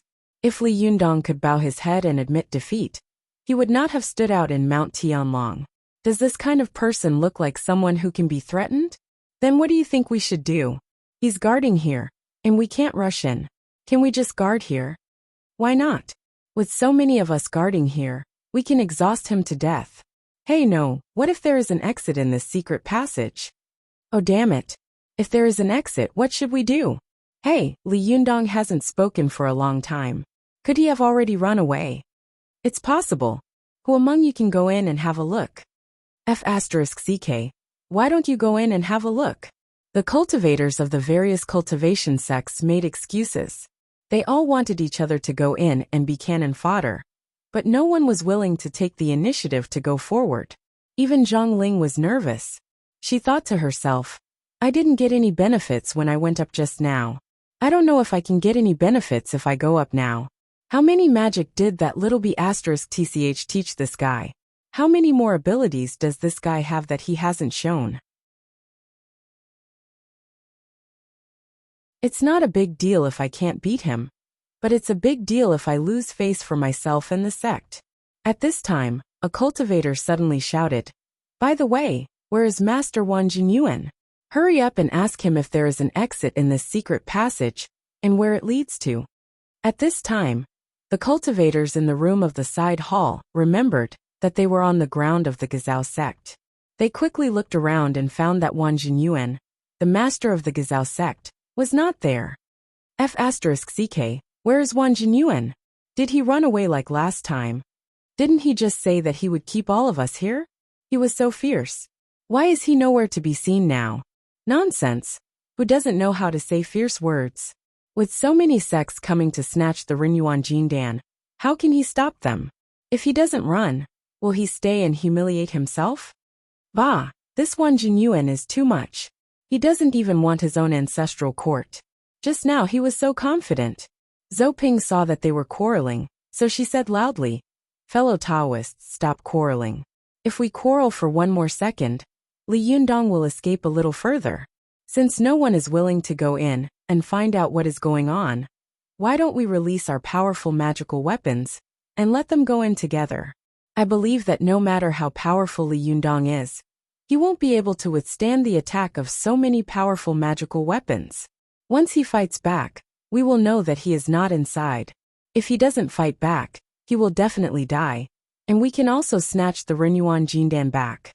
When the crowd heard this, some cultivators immediately slapped their thighs and said loudly, That's right. Why didn't I think of such a simple way? Zhenren Zhou deserves to be the disciple of the Lady of the Earthly Fire. Good idea, let's do as you say. Zheng Yuan of the Yin Yang sect of Mount Wuhua looked at Zhou Ping with a sneer. He said to Ding Nan in a low voice, Good disciple, you have to remember this woman. She is ruthless and quick-witted. If she becomes a great person in the future, she will definitely be your strong enemy. At this time, the cultivators of the various sects released their powerful magical weapons one after another, and then attacked the secret passage like a storm. Everyone heard a clanging sound in the secret passage.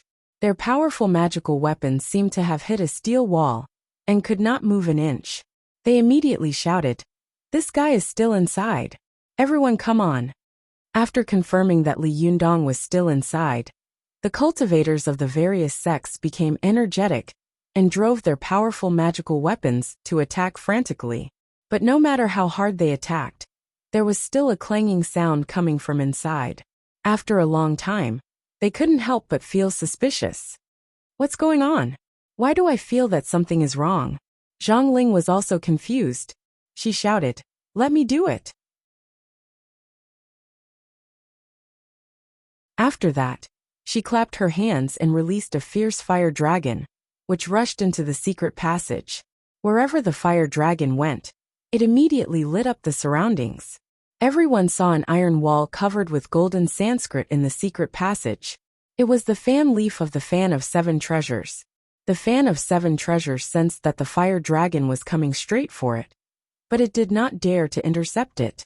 It immediately retracted its fan leaf and fled into the secret passage in the blink of an eye. Everyone was shocked and cried out in unison, "Oh no, we've fallen into the trap of luring the tiger away from the mountain. Li Yundong has run away." Zhang Ling shouted angrily and took the lead to chase into the secret passage. With someone taking the lead, the others also became bold and rushed in. Along the way, Zhang Ling was extremely vigilant as she sprinted forward. The fire dragon that she had released led the way. After she sprinted for a while, the fire dragon suddenly rushed out of a cave with a loud bang. With a whoosh, the branches and leaves that were covering the entrance of the cave were set ablaze, and the fire spread in all directions. Zhang Ling rushed out of the cave. She looked around and realized that she was already at the foot of the mountain. She snorted angrily and waved her hands. The flames that were spreading around immediately flew towards her palms. Zhang Ling rubbed her palms together, and the flames immediately turned into a puff of green smoke and disappeared without a trace. At this time, the cultivators of the other sects rushed out of the secret passage one after another. They all stamped their feet and said angrily, "Damn it, he got away."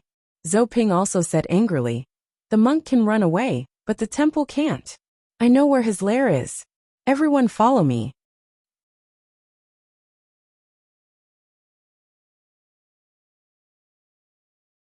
Chapter 380.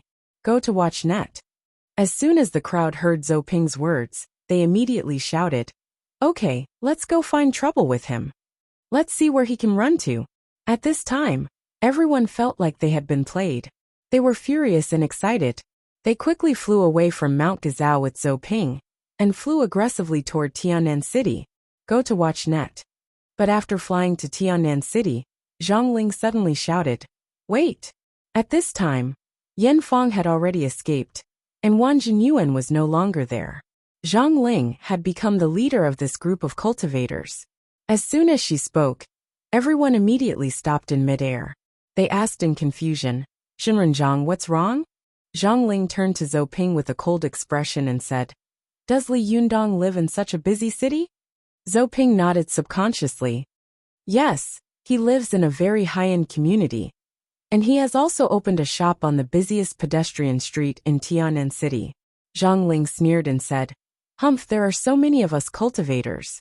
What should we do if we go to him? Are you going to fight and kill everyone?" Her words made the cultivators of the other sects tremble and fall silent. They knew that there was an iron law in the cultivation world that could not be violated. That was, no magic or magical items could be used to kill secular mortals.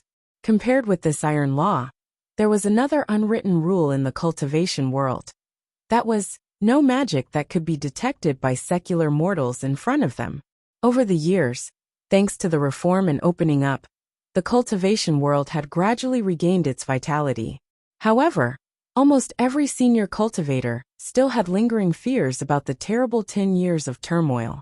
All the Taoist temples in Mount Longhu had been smashed by the Red Guards, and the ancestral grave of Wang Chongyang, the founder of the Chuanjin sect, had been dug up by the Red Guards. His bones had been thrown into the wilderness. If it hadn't been for Zhao Maozhong, a villager of Zuan village, who had kindly picked up Wang Chongyang's bones, Wang Chongyang's coffin in Chongyang Palace would have still been an empty grave. That storm had almost dealt a fatal blow to the cultivation world, and it had almost been beyond redemption. As a result, the older generation of cultivators, who had finally recovered, learned a lesson. Under the current government control, cultivators must keep a low profile. They must never use magic in front of secular mortals, lest they attract the attention of the country and bring a terrible disaster to the cultivation world again. Therefore, the older generation of cultivators had repeatedly told their disciples and grand-disciples about this unwritten rule. At present, these cultivators were all inner disciples, and most of them were cultivating in the mountains. They had chased Li Yundong to Tianan City one by one, only to find that Li Yundong was living with secular mortals. His neighbors were all ordinary people. If they made a move, with Li Yundong's strength and the power of the Fox Zen School, it would definitely not be good. It would be a big event like Mars colliding with Earth. Previously, on Mount Tianlong, the place was sparsely populated, and the outer disciples of various sects had sealed the mountain. Therefore, the fight on the top of the mountain was extremely lively and did not attract the attention of secular mortals. However, if they were to start a fight in the middle of the city, it would be a huge joke, and the consequences were definitely not something they could bear. Then what should we do? Immediately, a cultivator asked. Should we just give up and go back with our tails between our legs? Zhang Ling snorted coldly. Cultivators' affairs should be settled in the cultivation world. Isn't he going to open a shop? Are you afraid that we won't be able to find him? The Taoist assembly will be held in a while.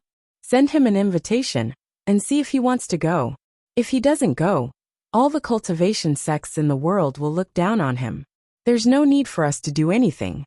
The other sects will scramble to find trouble with him.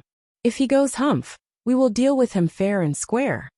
The cultivators of the various sects were overjoyed and said one after another, Shimren Zhang, that's a good idea.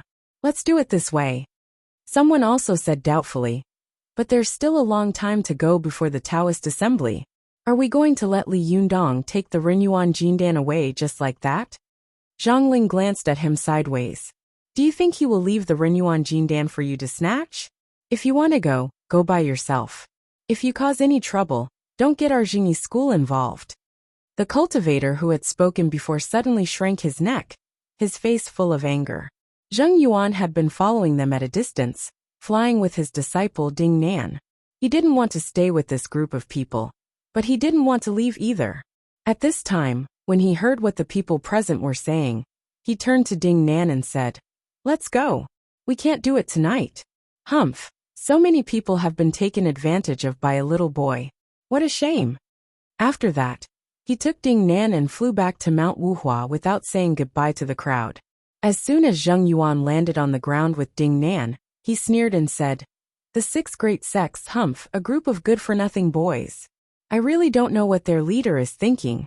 After that, he turned to look at Ding Nan and suddenly said, By the way, didn't you say last time that your physical body was Li Yundong's classmate? Why don't you go? Ding Nan suddenly became agitated and shouted, I won't go. If you want to go, go by yourself. Ding Nan was afraid that she would lose face in front of Li Yundong, and that he would look down on her. How could she be willing to face him before her cultivation was complete, let alone beg him in a humble voice? Seeing Ding Nan's fierce reaction, Zheng Yuan thought that his disciple, LV Fengping, had remembered the previous destruction of her physical body. He had no choice but to say helplessly, I haven't said anything yet. Why are you so agitated?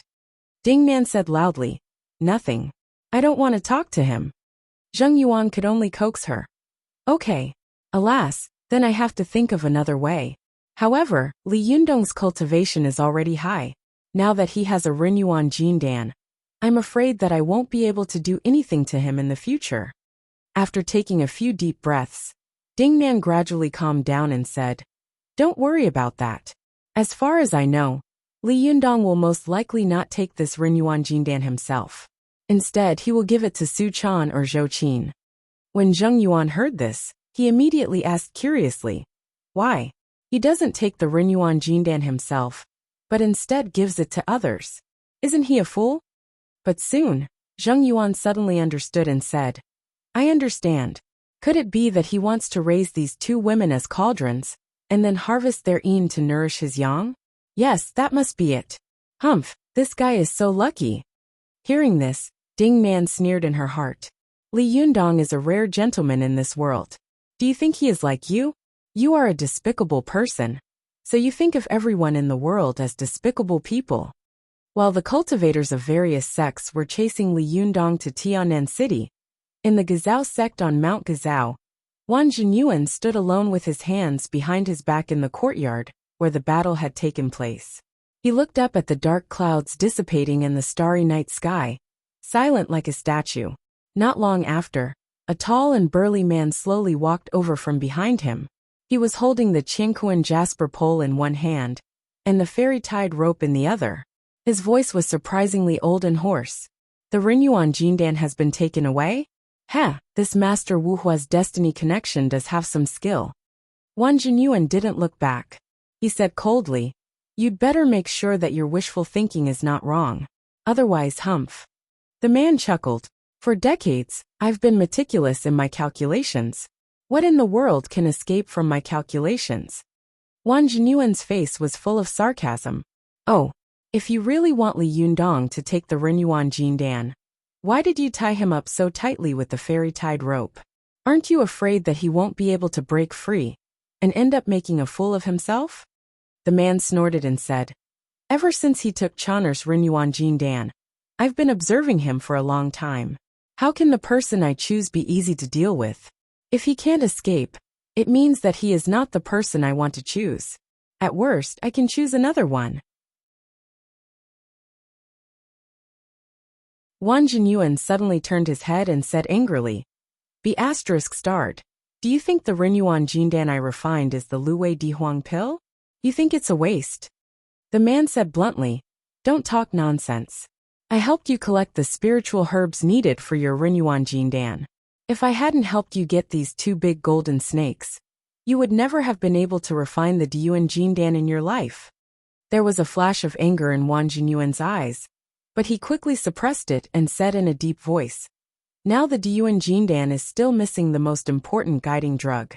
As long as I have this guiding drug, I can refine the Diyuan Jindan.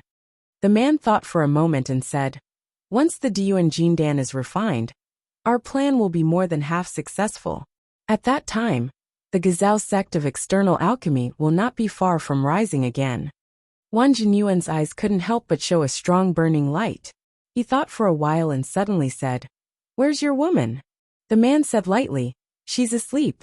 Wan Jinyuan snorted coldly and said, Those who achieve great things don't care about trifles.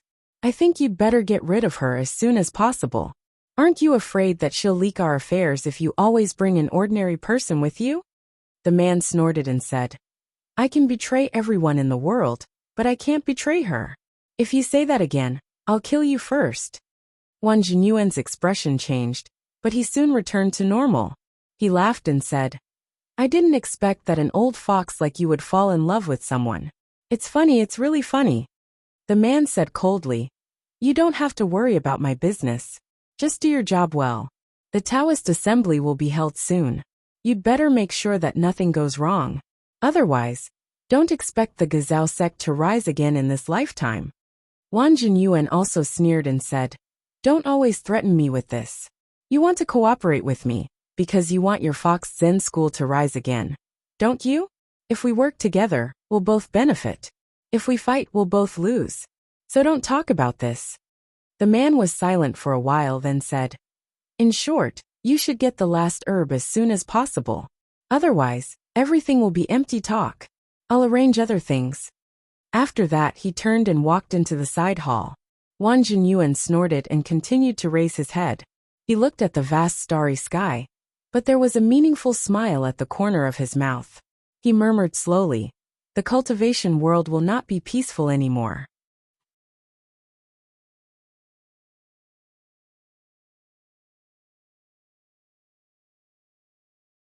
Chapter 381. Go to watch net. While Zhang Ling and the others were aggressively rushing to Tianan City, Ziyuan and Su Chan were on the roof of a building next to their residence, looking around vigilantly and nervously. Go to watch net. 7K. OM. They didn't dare to go home directly, although they knew that the other party would definitely be able to find them nearby. If the other party was really stubborn and followed them directly into the house, it would be a bloodbath. Su Chan anxiously looked around on the roof, searching for Li Yundong's figure. As the little girl looked around, she said anxiously to Ziyuan, "Sister Ziyuan, Yundong will come back, right?" Ziyuan was also under a lot of pressure. She knew that tonight, they had completely offended several major Taoist cultivation sects in the world. As the saying goes, an ordinary man is not guilty, but he gets into trouble because of his wealth. Li Yundong had stolen the Renyuan Jindan and let them find his tracks. It was simply unimaginable, although Ziyuan secretly criticized Li Yundong in her heart as to why he had to snatch the Renyuan Jindan. With his strength, it wouldn't take long for him to become an extremely powerful great cultivator. Why would he risk the world's condemnation by snatching the Renyuan Jindan? Li Yundong thought to himself. At that time, the situation was urgent, so Ziyuan did not refute Li Yundong's opinion and followed his advice. But now, Ziyuan was also not sure what to do and couldn't wait to discuss it with Li Yundong. However, the two of them waited for Li Yundong to return. Even though Ziyuan was usually calm and composed, she couldn't help but panic at this time. But Su Chan was even more panicked than her. She could only pretend to be calm and comforted Su Chan, saying, "Don't worry. Li Yundong is quick-witted and very strong in fighting. He will definitely escape." Su Chan anxiously paced around in place. "Then why hasn't he come back yet? I'm so anxious. How about I go find him?" As she spoke, the little girl was about to fly up and look for Li Yundong's whereabouts. Ziyuan quickly stopped her and advised, "Don't worry. Maybe Li Yundong is afraid that they will find their way home, so he is leading them in circles. Besides, where are you going to find him?" Su Chan was so anxious that she was about to cry. She said, But I'm just worried." Ziyuan saw that Su Chan was as anxious as an ant on a hot pan. She couldn't even persuade her. She couldn't help but become more and more anxious. She thought to herself, could it be that something really happened to Li Yundong? Su Chan waited patiently for a while. She gritted her teeth and said, "No, I have to go find him. Sister Ziyuan, wait here, lest he gets anxious again when he comes back and doesn't see us." Ziyuan thought for a moment and said, "No, I'll go. You've made too many enemies in the cultivation world. It'll be better if I go." Su Chan hesitated for a moment.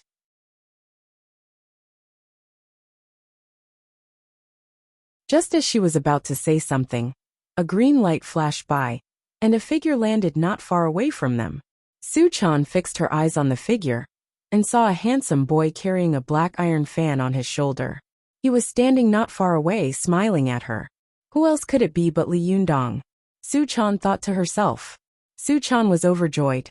She rushed into his arms like a swallow returning to its nest and shouted, "Master, you scared me to death." Li Yundong opened his arms, hugged her, and said with a smile, "What's wrong?" Su Chan cried and laughed at the same time. "Why didn't you come back for so long? It's almost dawn. I thought something had happened to you. I was so scared that I almost lost my life." Li Yundong rubbed her hair affectionately and said softly, "Silly, how could something have happened to me?" As he spoke, he found that Ziyuan was staring at him not far away. Li Yundong smiled and nodded to Ziyuan. "Are you all right along the way?" Ziyuan didn't want to disturb Li Yundong and Su Chan's reunion just now, so she just watched from the side. At this time, when she saw Li Yundong talking to her, she stepped forward and said, "We're all fine. Su Chan wanted to find you just now, but why did you take so long to come back? How did you know we were here?" Li Yundong chuckled and said, "I was guarding the entrance of the cave.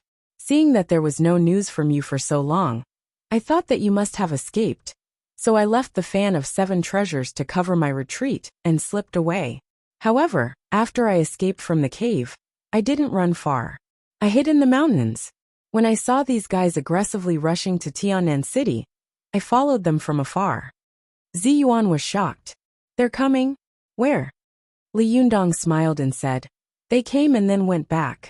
I guess they were afraid of the secular mortals around us and didn't dare to fight, so they went back. Zi Yuan had a thoughtful look on her face. She said, it's very possible. As she spoke, she looked at Li Yundong and couldn't help sighing. Why were you so reckless this time? You took chestnuts from the fire among so many cultivators and snatched Rinyuan Jindan. Didn't you think about the consequences it would bring to you and your sect? Li Yundong didn't comment. He touched Su Chan's hair, then turned to Zi Yuan and said, I'm sure they won't come tonight. It's windy here. Let's go back first and talk. Zi Yuan had no choice but to nod.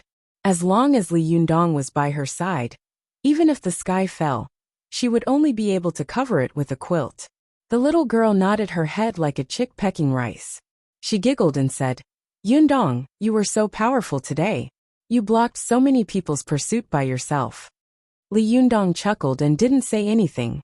He took Su Chan and Zi Yuan back to his balcony. Because Li Yundong's two families were all cultivators, these people didn't have the habit of going through the main door at all.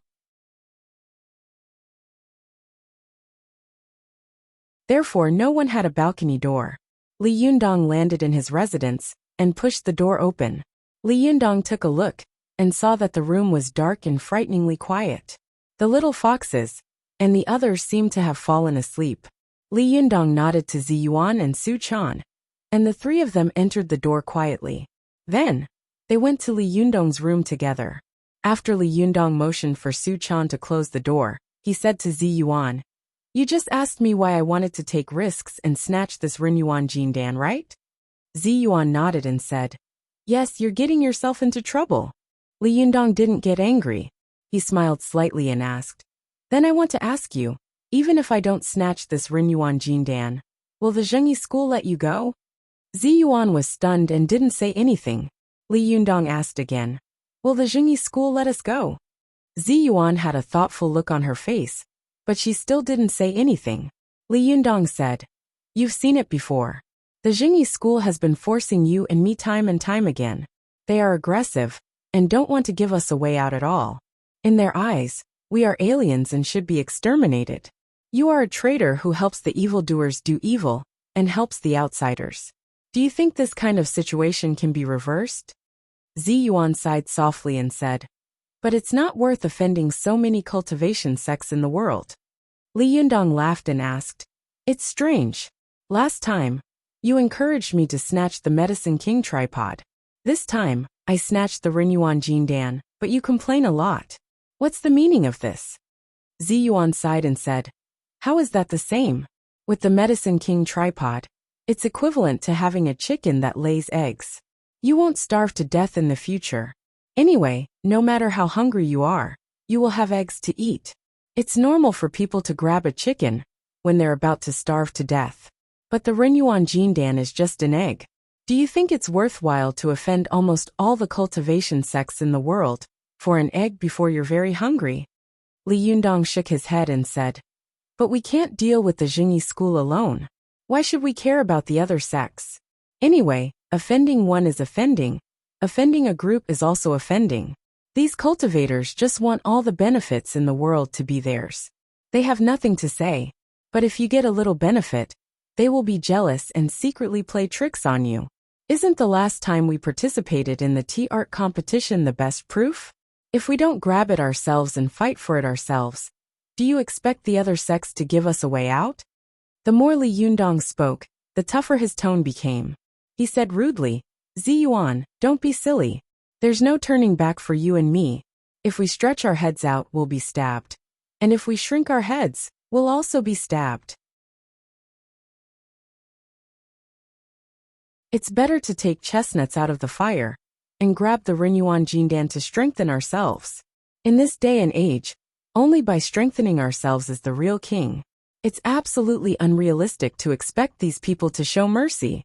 The longer Su Chan spent with Zi Yuan, the more she respected Zi Yuan's character. Seeing that Li Yundong's words had made Zi Yuan speechless, the little girl couldn't bear it. She gently pulled Li Yundong's arm and said, Yundong, don't say that to Sister Ziyuan. She's doing this for your own good. Li Yundong hadn't expected Su Chan to take the initiative to speak up for Ziyuan. He chuckled, pinched the tip of the little girl's nose, and said softly, You stay away for a while. I have something to ask Ziyuan alone. I'll call you in later, okay? Su Chan nodded, and looked at Li Yundong eagerly. Then don't be angry at Sister Ziyuan. If you have something to say, let's talk about it. As she spoke, she turned her face and said to Ziyuan, Sister Ziyuan, Yundong has a sharp tongue but a soft heart. Don't take it to heart. Li Yundong couldn't help but reach out and slap her round buttocks. He scolded her with a smile. You're being a good person on both sides. I'm the villain. Hurry up and come back in later. Su Chan covered her buttocks with both hands and made a face at Li Yundong. Then she turned around and went out. Before she closed the door, she stuck her head out and took a look, her eyes rolling. Her smart eyes seemed to be saying, Yundong, don't be angry at Sister Ziyuan. Li Yundong understood what the little girl was thinking. He scolded her with a smile. You're still looking? If you keep looking, I'll slap you again. Su Chan stuck out her tongue and closed the door. Ziyuan watched Su Chan leave with a smile. She sighed softly and said, You're really lucky to have such an intimate partner like Su Chan. Li Yundong nodded and sighed softly. Yes. Ziyuan smiled and said, What do you want to ask me? Just say it. Li Yundong's expression became serious. He said, Let's start from when we go to Mount Gazao. Ziyuan nodded and said, Okay. Li Yundong asked, I have a few questions. Why did you immediately chase after Su Chan when you heard that it was Chao Yi or Zhuang Yiting when she came out of the room? Ziyuan sighed softly. I knew that with your intelligence, this matter couldn't be hidden from you for long, but I didn't expect you to find out so soon. Li Yundong said with a solemn face, Tell me quickly.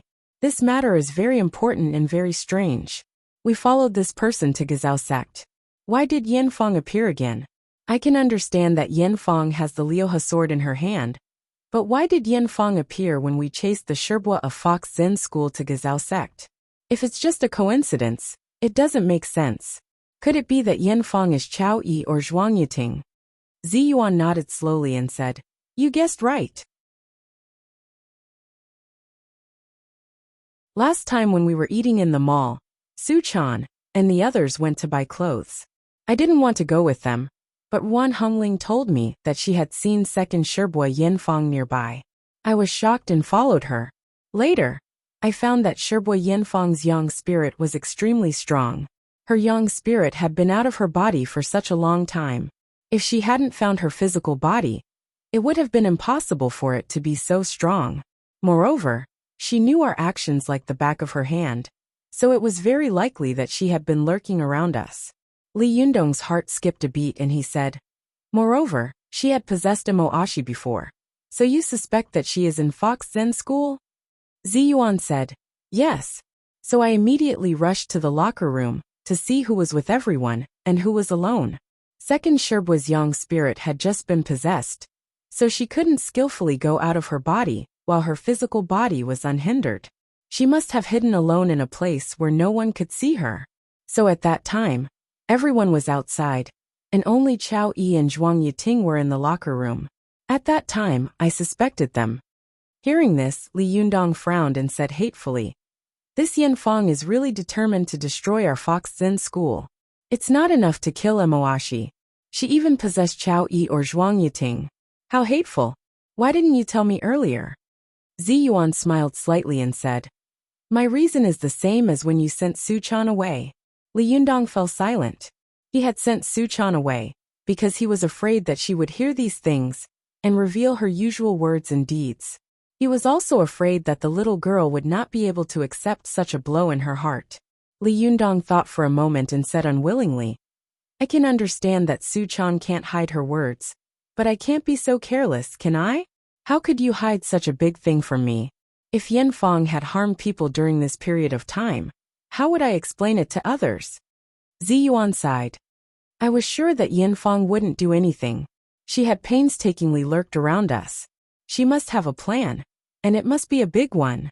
However, This matter is indeed my fault. I will apologize to you first. Li Yundong waved his hand and said, Forget it. It's useless to talk about it now. Let me ask you the second question. However, Zi Yuan smiled slightly and asked, You must have a lot of questions. Why don't we ask one each? That would be fairer. Li Yundong thought for a moment and said, Well, if you have any questions, ask them. Zi Yuan nodded and asked, What are you going to do with the Renyuan Jindan you took back? If I'm not wrong, you should either give it to Su Chan or Zhou Qin. But which one do you want to give it to? This sentence immediately made Li Yundong fall into silence and contemplation.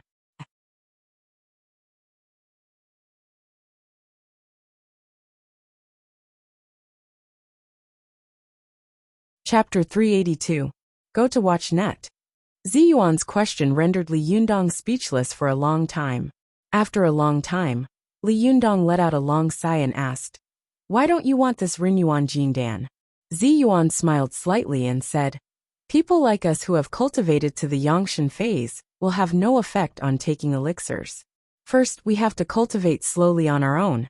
Second, unless we take the Diyuan Jindan, it will be impossible for us to break through the bottleneck in a short time and enter the Jinshan phase. Go to watch net. Therefore, it would be a waste to give this Renyuan Jindan to you or me. Li Yundong thought for a moment and said with a troubled expression, I actually have a preference in my heart, but it's hard to say now. I have to talk to the two of them and ask their opinions before I can make a decision.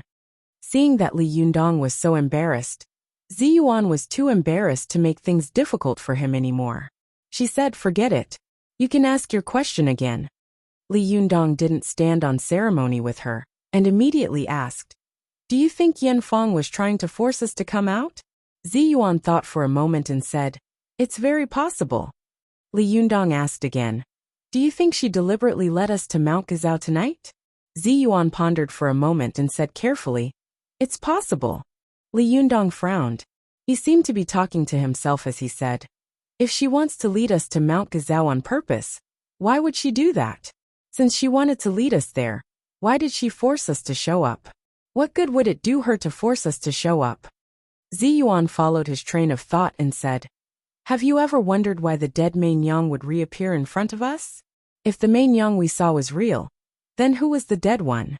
Li Yundong clapped his hands and said in a deep voice, You've asked the key question. I suspect that the dead Main Yang was a substitute or a Liujiayang spirit talisman. Since the Liujiayang spirit talisman can transform into a living person, why can't it transform into a corpse that has been sucked dry? A look of admiration appeared on Zi Yuan's face as she praised, You're right. That's very possible. Li Yundong was encouraged. He became spirited and said, Moreover, we saw a mysterious person rescue Main Yang and trap us with the immortal tying rope. I've seen this person in the secret chamber of the Fox Zen school. Who do you think he is? Zi Yuan frowned imperceptibly. She hesitated for a moment, then shook her head and said, I can vaguely guess, but I can't say for sure. Li Yundong said, It's hard for you to say. Then write his name on your palm, and then I'll write one too. Let's see if we have the same idea. Zi Yuan nodded and said, All right. After that, she picked up a pen in Li Yundong's room, wrote a word on the palm of her hand, and then handed it to Li Yundong. After Li Yundong finished writing, they stretched out their palms together.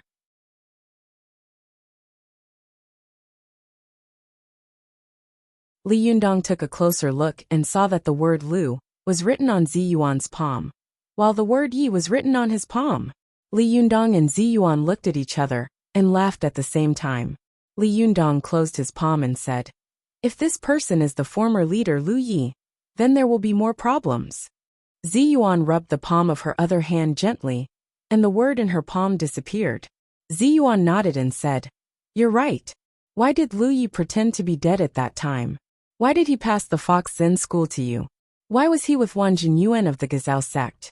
Why did his appearance and figure change so much? Why did he set up a false scene of killing Zhang Sunhong and Main Yang? Why did he save Main Yang? Why did he tie us up with the immortal tying rope? Faced with so many questions, Li Yundong couldn't help but sigh. He smiled bitterly and said, I didn't expect that I would cause so much trouble as the leader of the Fox Zen school. Ziyuan said coldly, Li Yundong, don't underestimate these things. My second Shirbua, Yan Fong, has repeatedly warned me that there will be a great calamity in the cultivation world. Moreover, didn't you suspect that someone has been following us? Moreover, this person also stole the bodies of the 2 golden snakes. Now it seems that it is very likely that Lu Yi stole the bodies of the 2 golden snakes. If I'm not wrong, there must be a great calamity brewing in the cultivation world. And the one who started this calamity was either my second Shirbua, Yan Fong, or Lu Yi and Wan Jinyuan. Li Yundong thought for a moment and said, You're right. Lu Yi stole the 2 big golden snakes. And it's very likely that he gave them to Wan Jinyuan to refine the Diyuan Jindan. But why does he want to refine the Diyuan Jindan? For his own use? What good will it do him to do so many things?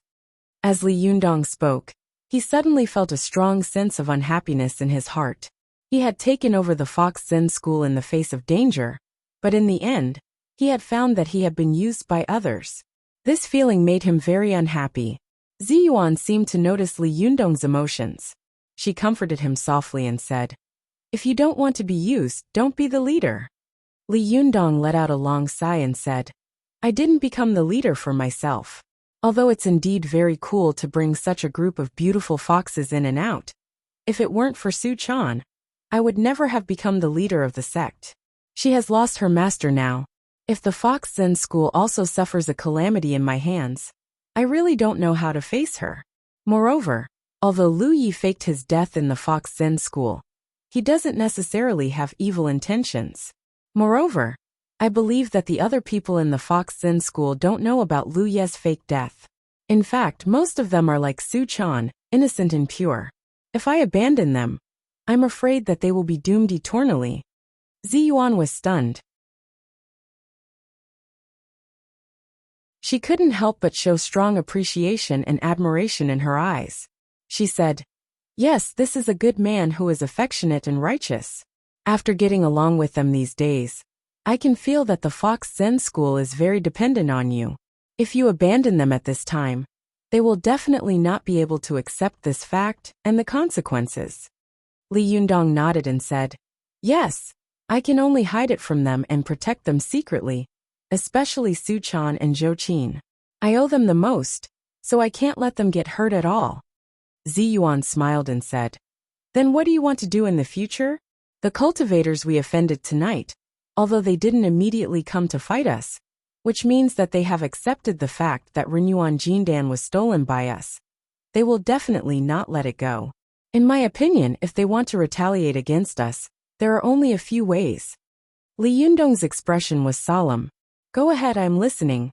Ziyuan stretched out a slender finger and said, First, they come to challenge us and privately arrange a secret place to settle their grievances.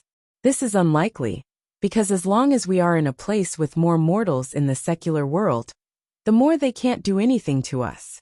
We can just refuse them. Li Yundong nodded and said, That's right. What's the second way? Ziyuan stretched out a second finger and said, Second, they can sneak attack you, just like what you encountered before. Li Yundong snorted and said, Then let them come, as long as they don't attack the other people of the Fox Zen school. Ziyuan said, The cultivators we offended tonight are all famous people. Although some of them are shameless and wretched, they won't do such a thing. Otherwise, if word gets out, their reputations will be ruined. Li Yundong was slightly relieved. If that's the case, that's good. What about the third way? Ziyuan raised a third finger and said, Third, the Taoist assembly will be held in a while. They will definitely invite us. If we don't participate, all the Taoist sects in the world will come to make trouble for us, because everyone will think that we are weak and easy to bully. Most of the cultivation sects only have a cold relationship of the law of the jungle, and there is no such thing as helping the weak. Beating a drowning dog had always been their way of doing things. But if we participate, they will be able to attack you openly. This is also the dilemma I am most worried about. Li Yundong laughed and clapped his hands. He said, What's there to worry about? As the saying goes, if you know there is a tiger on the mountain, you will go there. These people are hoping that we won't go, so I will go. Not only will I go, but I will also let these people see that I Li Yundong am not easy to bully. Our Fox Zen school is not a soft persimmon that anyone can pinch at will.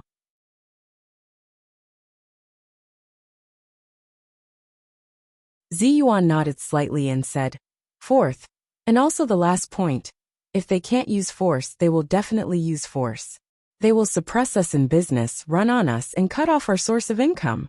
Li Yundong frowned and said in a low voice, "This is what I'm most worried about. The other sects are powerful, and your previous connections have been cut off by the Jingyi school. In this regard, we are at an absolute disadvantage, and are likely to suffer a great loss." Seeing that Li Yundong was worried, Ziyuan persuaded him softly. "In fact, there's no need to worry. As the saying goes, when soldiers come, we will deal with them. As long as they don't come directly to us, we will have a way to deal with them. Besides, if the worst comes to the worst, we can just close this shop and find other ways to make money. There are many ways to make money in the world, so there's no need to fight with them." After hearing Ziyuan's words, Li Yundong chuckled and said, "It's not that easy for them to cut off our source of income. The secular world is not like the cultivation world. It is reasonable and has rules. How can they be allowed to act recklessly?" Ziyuan smiled slightly and said, "It's naturally better if you can accept it. I'm just afraid that you will do something wrong on impulse, because you can't accept it." Li Yundong smiled and said, "Do I look like such a person?" Ziyuan glanced at Li Yundong and said, "Aren't you? You were so impulsive that you almost committed suicide in the Gazao sect, and even yelled at me. Have you forgotten it so quickly?" Li Yundong raised his head and laughed dryly. "That was an accident, an accident." As he spoke, he looked at Ziyuan's beautiful face with interest and said with a smile, "Will Fairy Sister also settle accounts after autumn?" Hearing this, Ziyuan was stunned and rolled her eyes at Li Yundong angrily. "What?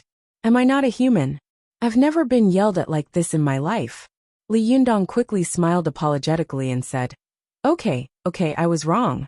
Fairy Sister, please forgive me this time. Fairy Sister's great kindness. I can't repay it even if I work like an ox or a horse."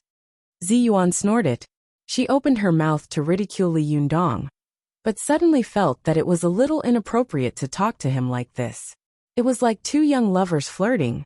Ziyuan's ears suddenly became a little hot and red. She didn't dare to stay any longer. She walked to the door, turned her head and said, "I'm going to call Su Chan in. If you have something to say it to her. I'm leaving." Li Yundong saw that Ziyuan's expression was both angry and happy. Her cheeks were even more pink, and there was a rare charm flowing in the corners of her eyes. It was really indescribably moving. His heart skipped a beat, and he swallowed the words that were about to come out of his mouth. He watched helplessly as Ziyuan went out the door, but he couldn't say a word. After Ziyuan went out the door, she saw Su Chan sitting on the sofa in the living room. The little girl lowered her head and swung her legs gently. Her eyes were looking at her shaking toes, as if she was thinking about something. When Su Chan heard the door open, she raised her head and saw Ziyuan coming out. Her eyes lit up, and she went up to her. "Sister Ziyuan, Yundong didn't say anything about you, did he?" Ziyuan looked at Su Chan's innocent face. For some reason, she suddenly had an inexplicable feeling in her heart. At this time, she didn't want to face this girl. Ziyuan's eyes were a little evasive as she said, "No, well, Li Yundong asked you to go up." As she said this, she hurriedly left Li Yundong's residence, jumped from the balcony back to her residence like a thief, and quickly entered her room. As soon as she closed the door, Ziyuan let out a long sigh of relief. She leaned her back against the door, her chest rising and falling, and her eyes sparkling. There seemed to be a different taste and feeling coming from her soft chest and beating heart. This was a feeling she had never experienced in her life. This feeling was like wild grass in spring, spreading rapidly, making her chest feel numb and soft. Especially when she and Li Yundong had been tied together before. Li Yundong's strong and broad chest had pressed against her soft chest, which had made her feel hot all over and weak all over. Once again, she had been attacked. which had made the usually calm and tranquil fairy's heart feel like it was a tangled mess. The spirit mirror is easy to break, and the immortal sword can't cut the red rope. Master, what is the meaning of your psalm? Ziyuan pressed her hands against her chest and softly murmured this fateful psalm. Her eyes were lost in thought as she stared blankly at the empty room. For a moment she was a little lost.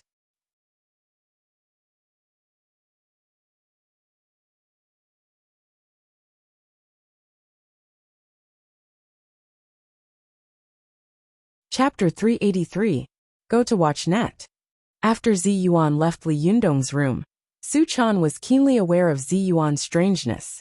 She watched Ziyuan leave, then quietly entered Li Yundong's room, and carefully closed the door. Go to watch net. Su Chan rushed to Li Yundong like a thief and said, Master, I'm here. Seeing her like this, Li Yundong immediately laughed and waved to her. Girl, come to your master's side. Su Chan smiled sweetly and snuggled up to Li Yundong's side. She blinked her eyes and looked at her partner lovingly. The little girl said softly, Yundong, you didn't quarrel with Sister Ziyuan just now, did you? Li Yundong chuckled and said, Don't be silly. Ziyuan is my teacher and friend. She has done too much for me. I can't even respect her enough. How could I quarrel with her? Even if she is in the wrong, I will let her have her way. Hearing this, Su Chan was relieved and said with a sweet smile, That's good. Sister Ziyuan's sect was sealed for us. I was so afraid that you would quarrel and make her homeless. I have been driven out before, so I know how it feels to be homeless. Hearing this, Li Yundong sighed in his heart. He gently hugged Su Chan and gently stroked her black hair with his big hand. You are so kind. You think of others in everything. Su Chan blinked and said, Because Sister Ziyuan is such a person. She thinks of others in everything, but never herself, so I respect her very much and want to learn from her. Li Yundong chuckled and said, Well, then you should also worship Ziyuan as your master. Linggong's sect will also have one more disciple. Su Chan twisted her body and said coquettishly, No, I want to worship Jinrenli as my master. As she said this, she grabbed Li Yundong's right hand and pretended to bow down. Master, disciple Su Chan greets you. Li Yundong burst into laughter and held the little girl in his arms. He said softly, Girl, let's stop fooling around. I happen to have something to tell you. Su Chan giggled, put her arms around his waist, and buried her face in his chest. She greedily sniffed his strong manly scent and said, Go ahead, I'm listening. Li Yundong knew that the little girl was born to be playful. Other than practicing kung fu, it was almost impossible for her to stay still for even a minute. Li Yundong smiled and didn't force her. He just held her in his arms and whispered, Help me think about it. Who should I give this Renyuan Jindan to? Upon hearing this, Su Chan immediately froze. Countless images flashed through her mind. Her master snatched the Renyuan Jindan and gave it to her to take away. Then, Ziyuan and Ruan Hongling chased after her. She ran all the way until she met Li Yundong. Then, in order to escape, she threw the Jindan into Li Yundong's mouth, which led to Li Yundong taking the Renyuan Jindan by mistake. She had also made up her mind to squeeze Li Yundong dry, and then slowly got to know him and fall in love with him.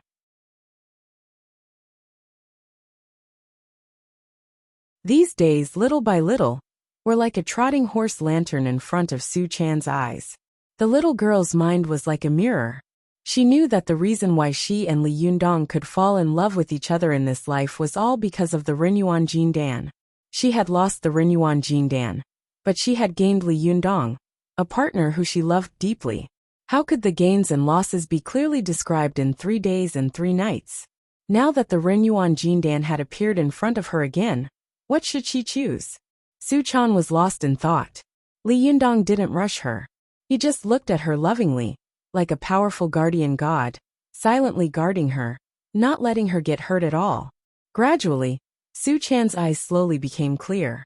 She got up from Li Yundong's arms and sat up straight. Her expression was surprisingly serious. She grabbed Li Yundong's hand and said, Yundong, you've already made up your mind, haven't you? Li Yundong smiled slightly and said, I just have a general inclination, but I haven't decided yet. I want to hear your opinion. Su Chan said seriously. Then I'll tell you what I think. Li Yundong nodded. Well, I'm listening. Su Chan fixed her eyes on Li Yundong and said word by word. I want to give this Renyuan Jindan to Sister Zhou Qin. Li Yundong asked curiously. Why don't you keep it for yourself? Why do you want to give it to her? You know, you should have gotten this Renyuan Jindan. I took your Renyuan Jindan by mistake, and as a result, you couldn't change from a three-tailed fox spirit to a six-tailed fox spirit. This should have been yours in the first place. Now it's just returning it to its rightful owner. Su Chan shook her head and grabbed Li Yundong's hand even harder. No, I don't think so. At that time, I really coveted the Renyuan Jindan, especially before I met you. Every day, I longed to become a great cultivator like the mystical silver fox. But when I met you, I slowly realized that there are things in this world that are more interesting than cultivation. It turns out that there is such a happy and beautiful thing in this world, that there is someone who loves you and loves you. The girl's eyes were a little blurred. She said in a daze, I think that this must be the blessing that I have cultivated for several lifetimes. That's why I met you. God made me lose the Renyuan Jindan. But he made me get you. It can be seen that God is fair. Only when there is sacrifice can there be gain. But now, if I get the Renyuan Jindan, I'm afraid that I will lose you again. Su Chan threw herself into Li Yundong's arms and murmured, Sir, you can't leave me. I can't live without you. Li Yundong was moved when he heard Su Chan's words. He suddenly remembered the days when he had been with Su Chan, when he was at his lowest. He also remembered the girl's heart-wrenching cry, when he and Su Chan had been forced to separate. Yundong, you must become stronger.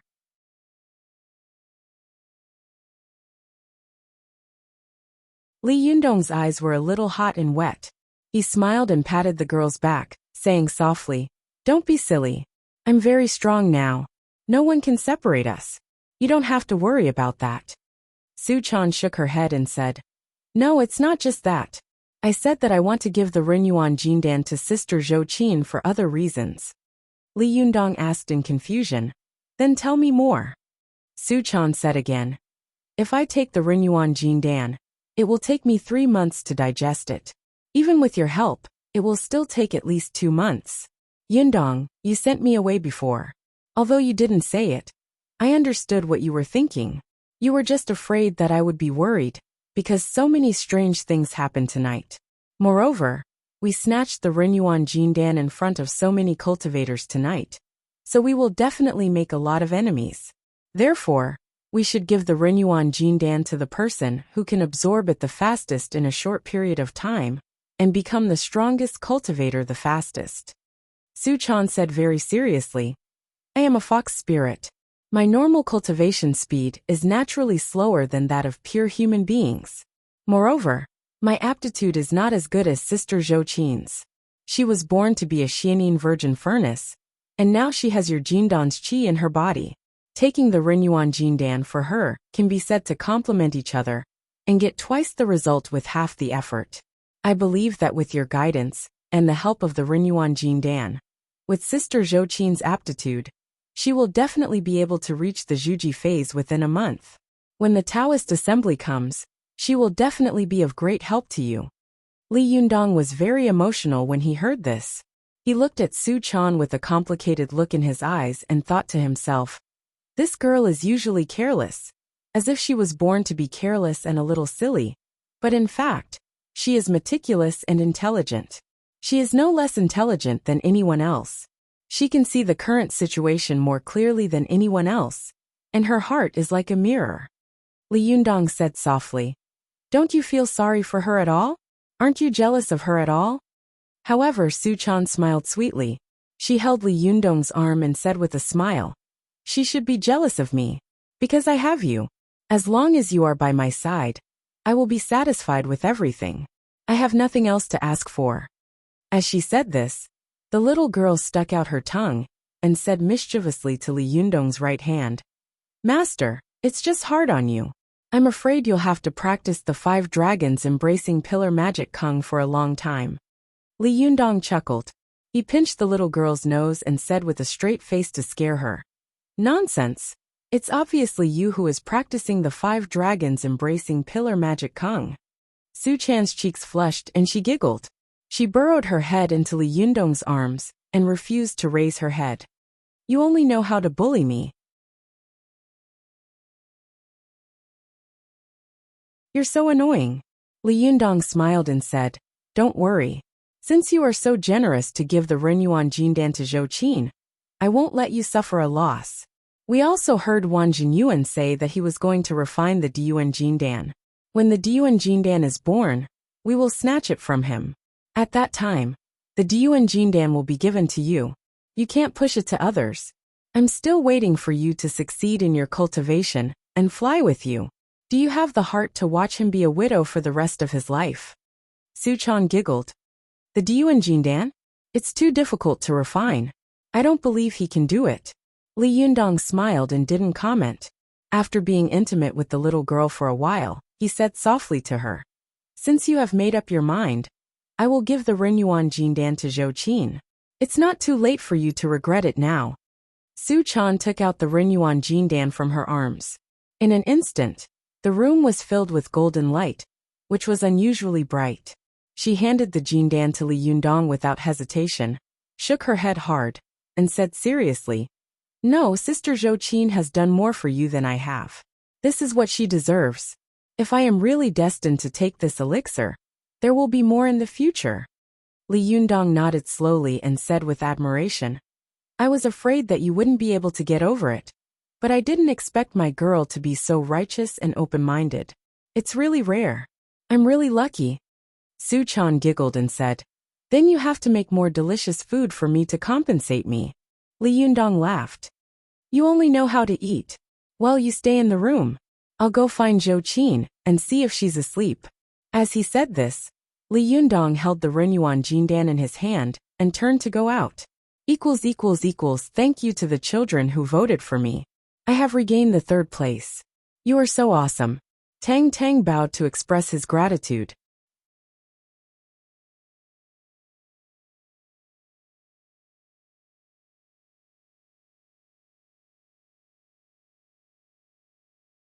Chapter 384. Go to watch net. Zhou Qin and Su Chan shared a room, and their residence was not very far from Li Yundong's. When Li Yundong came to the door, he gently knocked on it. Watch net. 7K. These days, Zhou Qin had been learning some of the most basic cultivation kung fu from Su Chan. She already had some yuanqi in her body, so her foundation was much better than that of ordinary people. Therefore, she had already begun to cultivate qi. Although she hadn't practiced for many days, her 5 senses were much sharper than before. Moreover, her body felt lighter and stronger, and her energy was more abundant. As soon as he knocked on the door, Zhou Qin immediately woke up from her meditation. She asked in a low voice, Who is it? Li Yundong said softly, It's me. Although he didn't say his name, Zhou Qin was very familiar with his voice. She didn't understand why Li Yundong would come to her so late at night, and when she was alone in a room. Zhou Qin got up in surprise and suspicion. Her heart was beating wildly as she walked to the door and gently opened it. Sure enough, she saw Li Yundong standing at the door with his hands behind his back, looking at her with a deep gaze. What is he doing here? Zhou Qin panicked and stood at the door in a daze. Li Yundong saw Zhou Qin standing at the door in snow-white pajamas. She was like a water lily, blooming faintly. She was extremely delicate, completely devoid of her usual cold and reserved temperament. Li Yundong smiled and asked, Aren't you going to invite me in? Zhou Qin let out a cry, as if she had just woken up from a dream. She blushed and made way for him. Li Yundong entered the room and looked around. He saw 2 fragrant beds on the left and right sides of the 2 girls' boudoirs. A refreshing fragrance wafted into his nostrils. There was a desk in the middle of the bed, on which various Taoist classics were neatly placed. One of them had been opened, and it was full of delicate annotations. Obviously, it was Zhou Qin's notes when she was reading. Li Yundong chuckled. He picked up a book and flipped through it, only to see that it was Inner Canon of the Yellow Emperor. However, Zhou Qin had added her own annotations next to Li Yundong's annotations. Li Yundong nodded to himself and said to Zhou Qin, Not bad. You are very hard-working. Zhou Qin didn't know what he wanted to do in her room in the middle of the night. She was a little uneasy and said in a panic, "Master, it's so late. What's the matter?" Only then did Li Yundong realize that it was indeed inappropriate for him to come to her room alone so late at night. He coughed dryly and said, "I do have something to do. Close the door and I'll talk to you." Zhou Qin's heart pounded violently.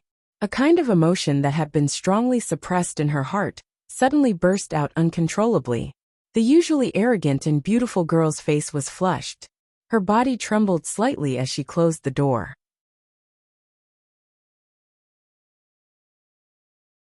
Her heart was in turmoil as she said in a trembling voice, "Master, what's the matter?" Seeing Zhou Qin like this, Li Yundong felt a little regretful in his heart. He felt that he shouldn't have come to her at this time. As a result, he had made her think too much. But on second thought, Li Yundong thought that Zhou Qin's deep love for him was really shocking, and he couldn't bear it. Li Yundong sighed to himself. He stretched out the hand holding the Rinyuan Jindan, spread his palm, and said to Zhou Qin, "Come on, eat this." Zhou Qin saw a round pill rolling in Li Yundong's palm.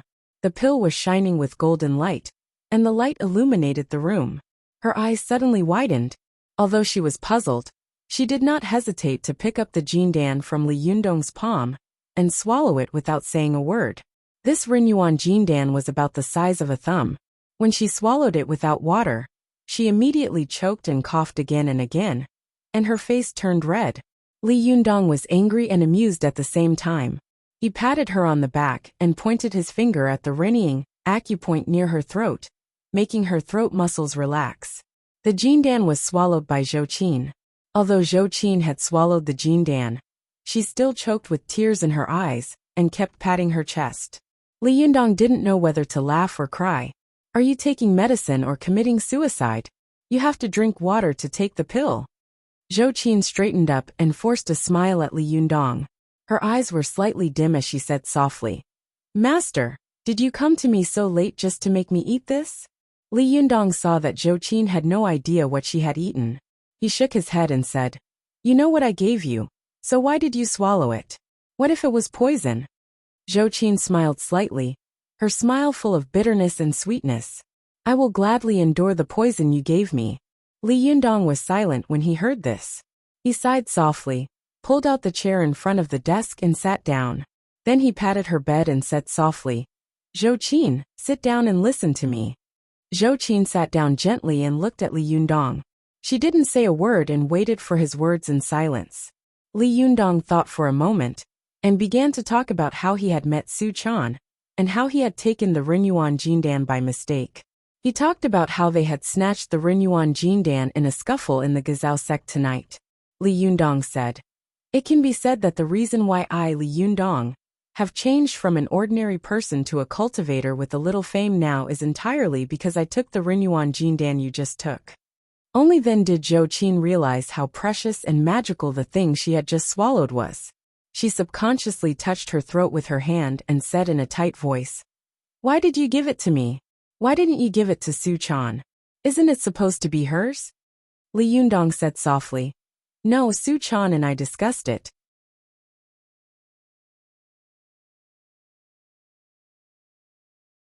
We both think that it's best for you to take this Jindan. You have good qualifications and high talent. After taking the Jindan, you can grow faster. And," Zhou Qin suddenly said in a hoarse voice, "and you feel that you owe me a lot, don't you?" Li Yundong was silent. After a while he slowly nodded and said, "Yes, Zhou Qin, I do owe you too much, so this is the only thing I can compensate you with. I also promised you that I would give you a brand new life and a brand new world. This Jindan has brought me a brand new life and a brand new world. Now it's time for you to come to this world." Hearing this, Zhou Qin's eyes suddenly became sore, and more tears welled up in her eyes. She stared at Li Yundong, tears falling down her cheeks. The girl who would rather break than bend choked and sobbed, "This is not fair, this is not fair. Why did you decide for me without even asking me?" Li Yundong opened his mouth and said in a daze, "This is a treasure that no one in the cultivation world doesn't want. You don't want it?" Zhou Qin suddenly threw herself into Li Yundong's arms and hugged him tightly. She cried bitterly and said, "I'd rather not. I'd rather you owe me for the rest of your life. I don't want you to pay me back." Zhou Qin's crying was like a hand, tearing Li Yundong's heart apart. His body froze, and he let Zhou Qin hug him. His hands stopped in midair. He didn't know whether he should push the girl away from him or hold her tightly. After a long time, Zhou Qin's tears had soaked the front of Li Yundong's chest. Her emotions slowly calmed down. Zhou Qin wiped her tears and left Li Yundong's arms. She said in a hoarse voice, "Master, I'm sorry. I lost my composure." Li Yundong looked at Zhou Qin, who was weeping like a pear blossom, and his heart was heavy. He sighed softly and said, "Zhou Qin, you are a good." Before Li Yundong could finish his words, Zhou Qin immediately reached out to cover his mouth. Her tears fell again. "Don't say it. Don't give me a good person card." Li Yundong didn't finish his words. When he heard this, he couldn't help but smile bitterly. Zhou Qin looked at Li Yundong with tears in her eyes and said, "I gave you a good person card before. You don't have to give it back to me again." Li Yundong smiled bitterly and said, "I didn't mean that." Zhou Qin suddenly said in a low voice, "Is it because I refused you before so?" Li Yundong quickly shook his head and said, No, absolutely not." Zhou Qin was silent for a long time. She murmured in a low voice, "I must have been enemies with you in my previous life, so we will also be enemies in this life." Zhou Qin's voice was extremely soft like a mosquito. Li Yundong couldn't help but ask, "What?" Zhou Qin bit her plump and bright red lips hard with her snow-white teeth. Her eyes were full of complicated emotions, which were full of love, resentment, and obsession. She said word by word, "Sweetheart."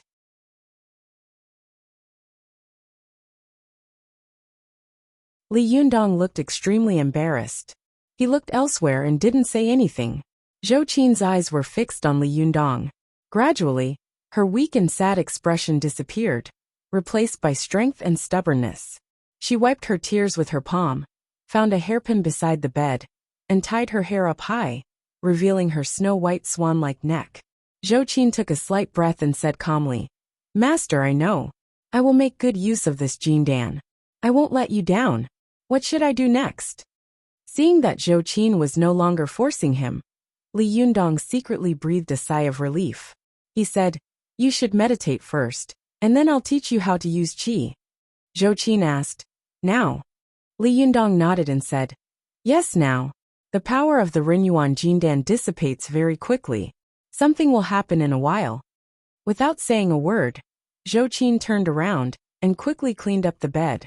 Then, she sat cross-legged on it and faced Li Yundong, preparing to meditate with qi. However, Li Yundong said, "No, you should face the wall with your back to me. I'll help you with your qi later."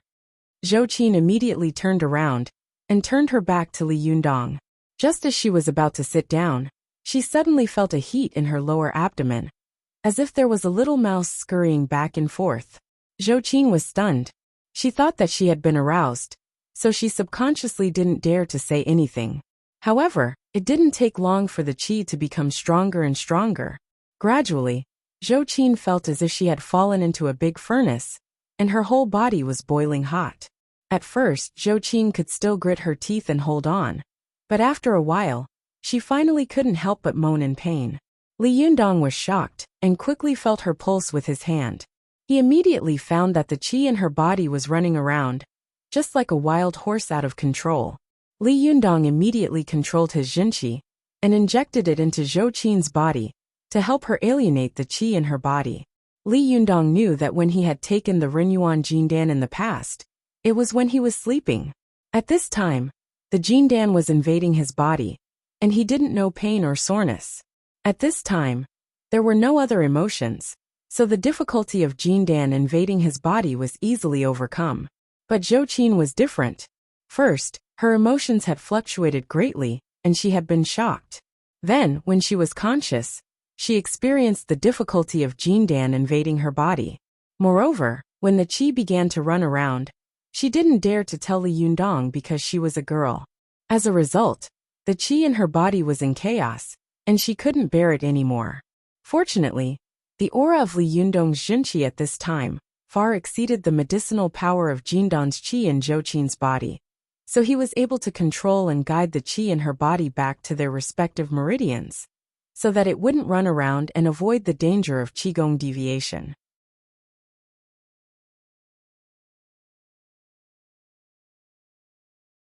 After Li Yundong controlled the qi in Zhou Qin's body, he secretly cried, "That was close."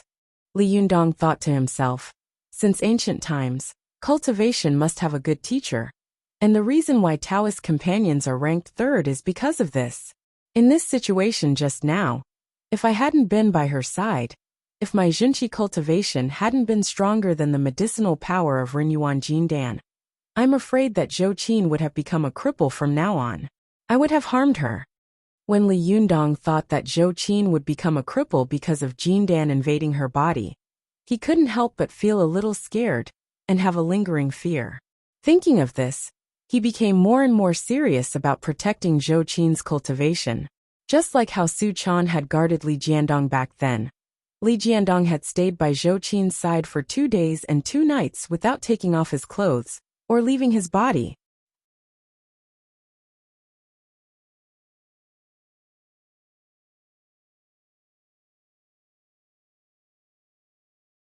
Chapter 385. Go to watch net.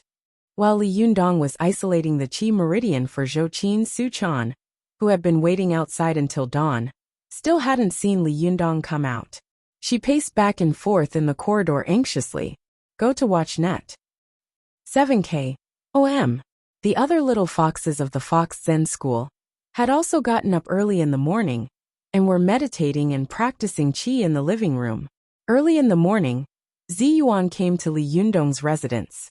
She saw Su Chan walking around and asked curiously, "Su Chan, what's wrong with you? Are you practicing the 5 animals play early in the morning?" When Su Chan saw Ziyuan, she hurried forward, pulled her aside, and said in a low voice, "Sister Ziyuan, Yundong went to Zhou Qin's room last night and said that he was going to give her the Renyuan Jindan. He hasn't come out yet." Seeing Su Chan's anxiety, Ziyuan thought that she was worried that Li Yundong wouldn't be able to control himself, so she smiled and advised, "After taking the Jindan, as a master, Li Yundong will definitely be guarding her. You don't have to think too much. Li Yundong is a gentleman. He won't let you down." Su Chan stamped her feet and said, "Sister Ziyuan, what are you thinking? I'm not talking about that. Of course, I believe in Yundong, but I'm worried that something will go wrong when he's guarding her. When Li Yundong was cultivating in the past, I was guarding him, and we almost went crazy together. I didn't dare to push the door open and go in, for fear of disturbing him. Sister Ziyuan, your cultivation quotient is high. Can you help me test him?" Ziyuan smiled slightly and comforted her. "Don't worry. Li Yundong's Jinqi is strong and condensed. There won't be any problems. As long as he doesn't meet someone whose cultivation quotient is higher than his, he will be able to control the qi in the other party's body." Su Chan said anxiously, "But there's still 1 in 10,000. Ziyuan thought for a moment and said, "Well, I'll help you go in and have a look." Because pushing the door would make a noise, it was very likely to frighten Zhou Qin, who was meditating, and Li Yundong, who was guarding her. Therefore, Ziyuan chose to go into the room with her Yin spirit. As soon as she entered the room, Ziyuan found that the whole room was shrouded in a layer of mist. It was filled with a faint fragrance, like the fragrance of medicine, but also like the unique delicate fragrance of a girl. Ziyuan took a closer look and saw that Zhou Qin was sitting cross-legged on the bed with her back, facing Li Yundong. White steam was rising from the top of her head, and her clothes had been soaked in sweat. Li Yundong was standing behind her, pressing the Baihui acupoint on the top of her head with one hand, and the fingers of his other hand were flying like butterflies, quickly poking, pressing, or rubbing the various acupoints on Zhou Qin's back.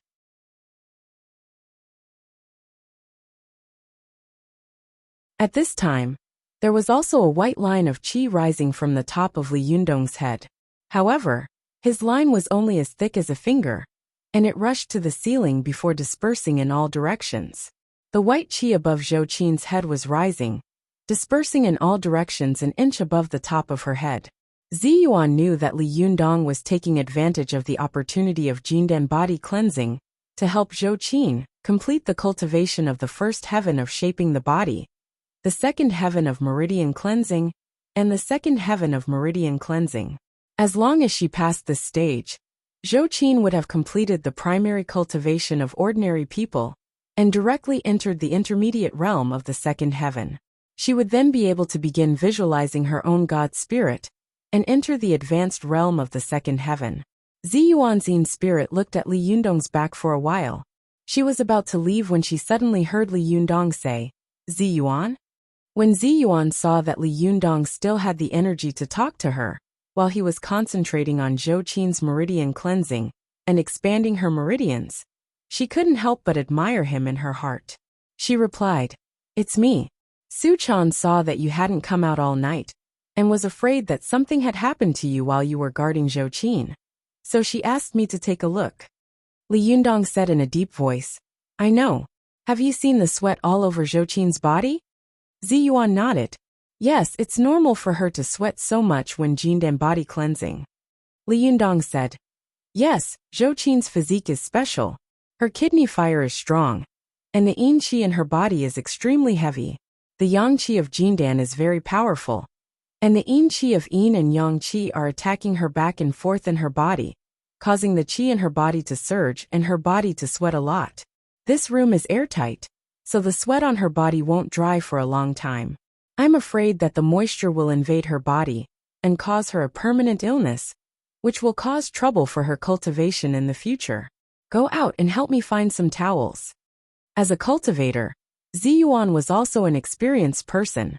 She naturally knew how great the impact of moisture on cultivation was. She nodded and answered. Her yin spirit quickly left the room and returned to her body. As soon as Ziyuan opened her eyes, she said to Su Chan, "Don't worry, Li Yundong is expanding Zhou Qin's meridian cleansing. I'll go find some towels. You wait here." However, Su Chan stopped her and said, "I'll go." It didn't take long for the little girl to find 3 dry towels. She handed them to Ziyuan and said softly, "Sister Ziyuan, you can go." Ziyuan saw that Su Chan's voice was a little loud, as if she was afraid of disturbing Li Yundong. She couldn't help but smile and say, "Push the door open and go in. It's okay. My yin spirit was discovered by him when I entered the room, and he even talked to me."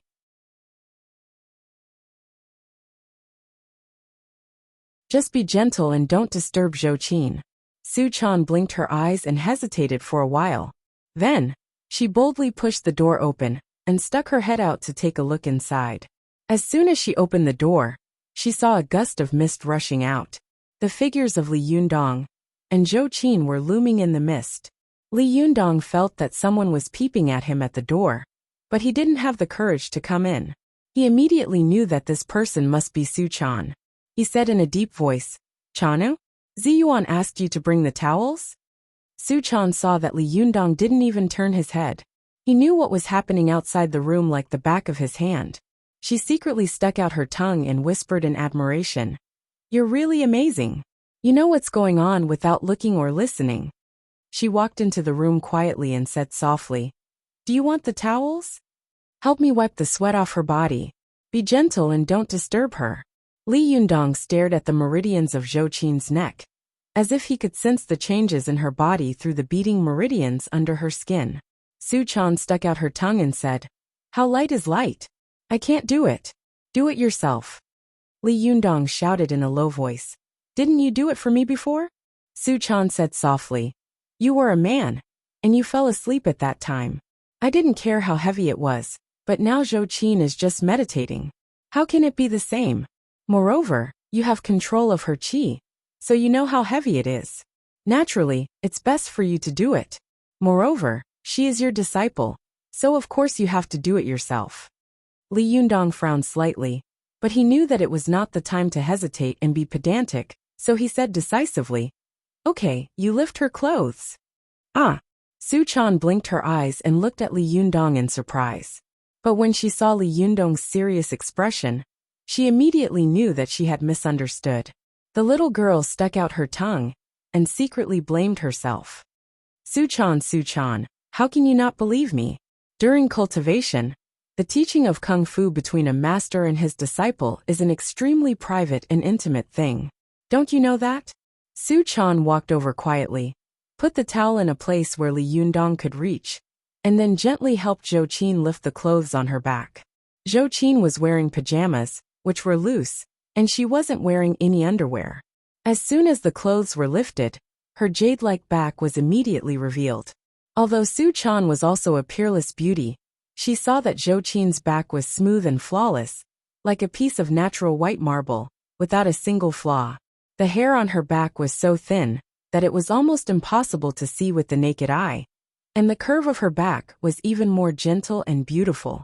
Even Su-chan's heart palpitated, and she sighed inwardly. Su-chan was amazed, but Li Yundong seemed to be really facing a stone.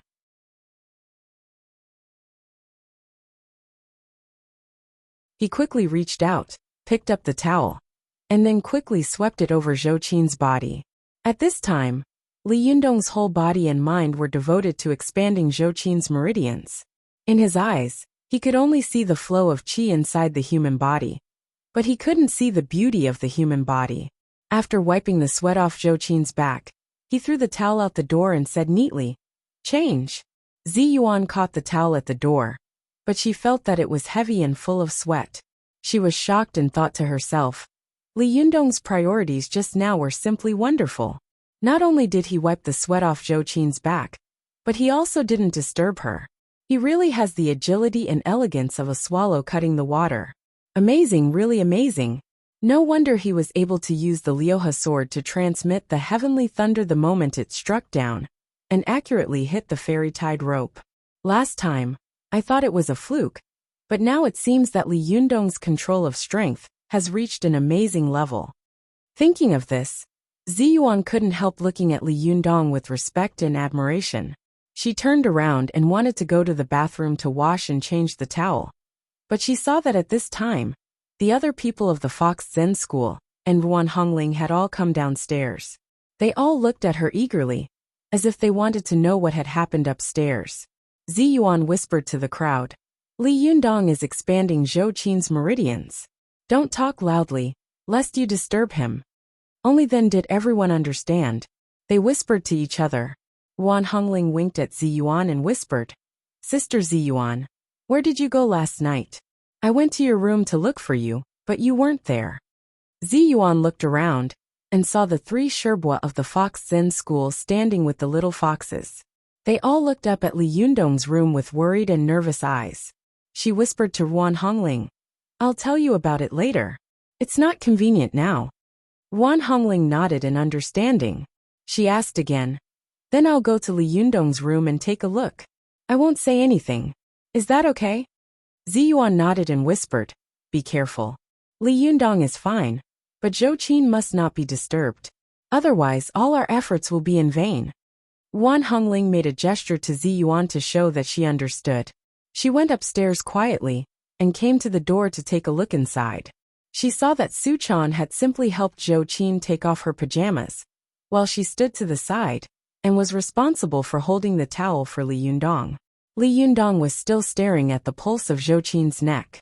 He took the towel from Su-chan's hand and swept it over Zhou Qin's back. Then, without looking at it, he threw it to the door and said in a low voice, "Change." Ruan Hongling saw a towel flying toward her. She quickly caught it and was angry in her heart.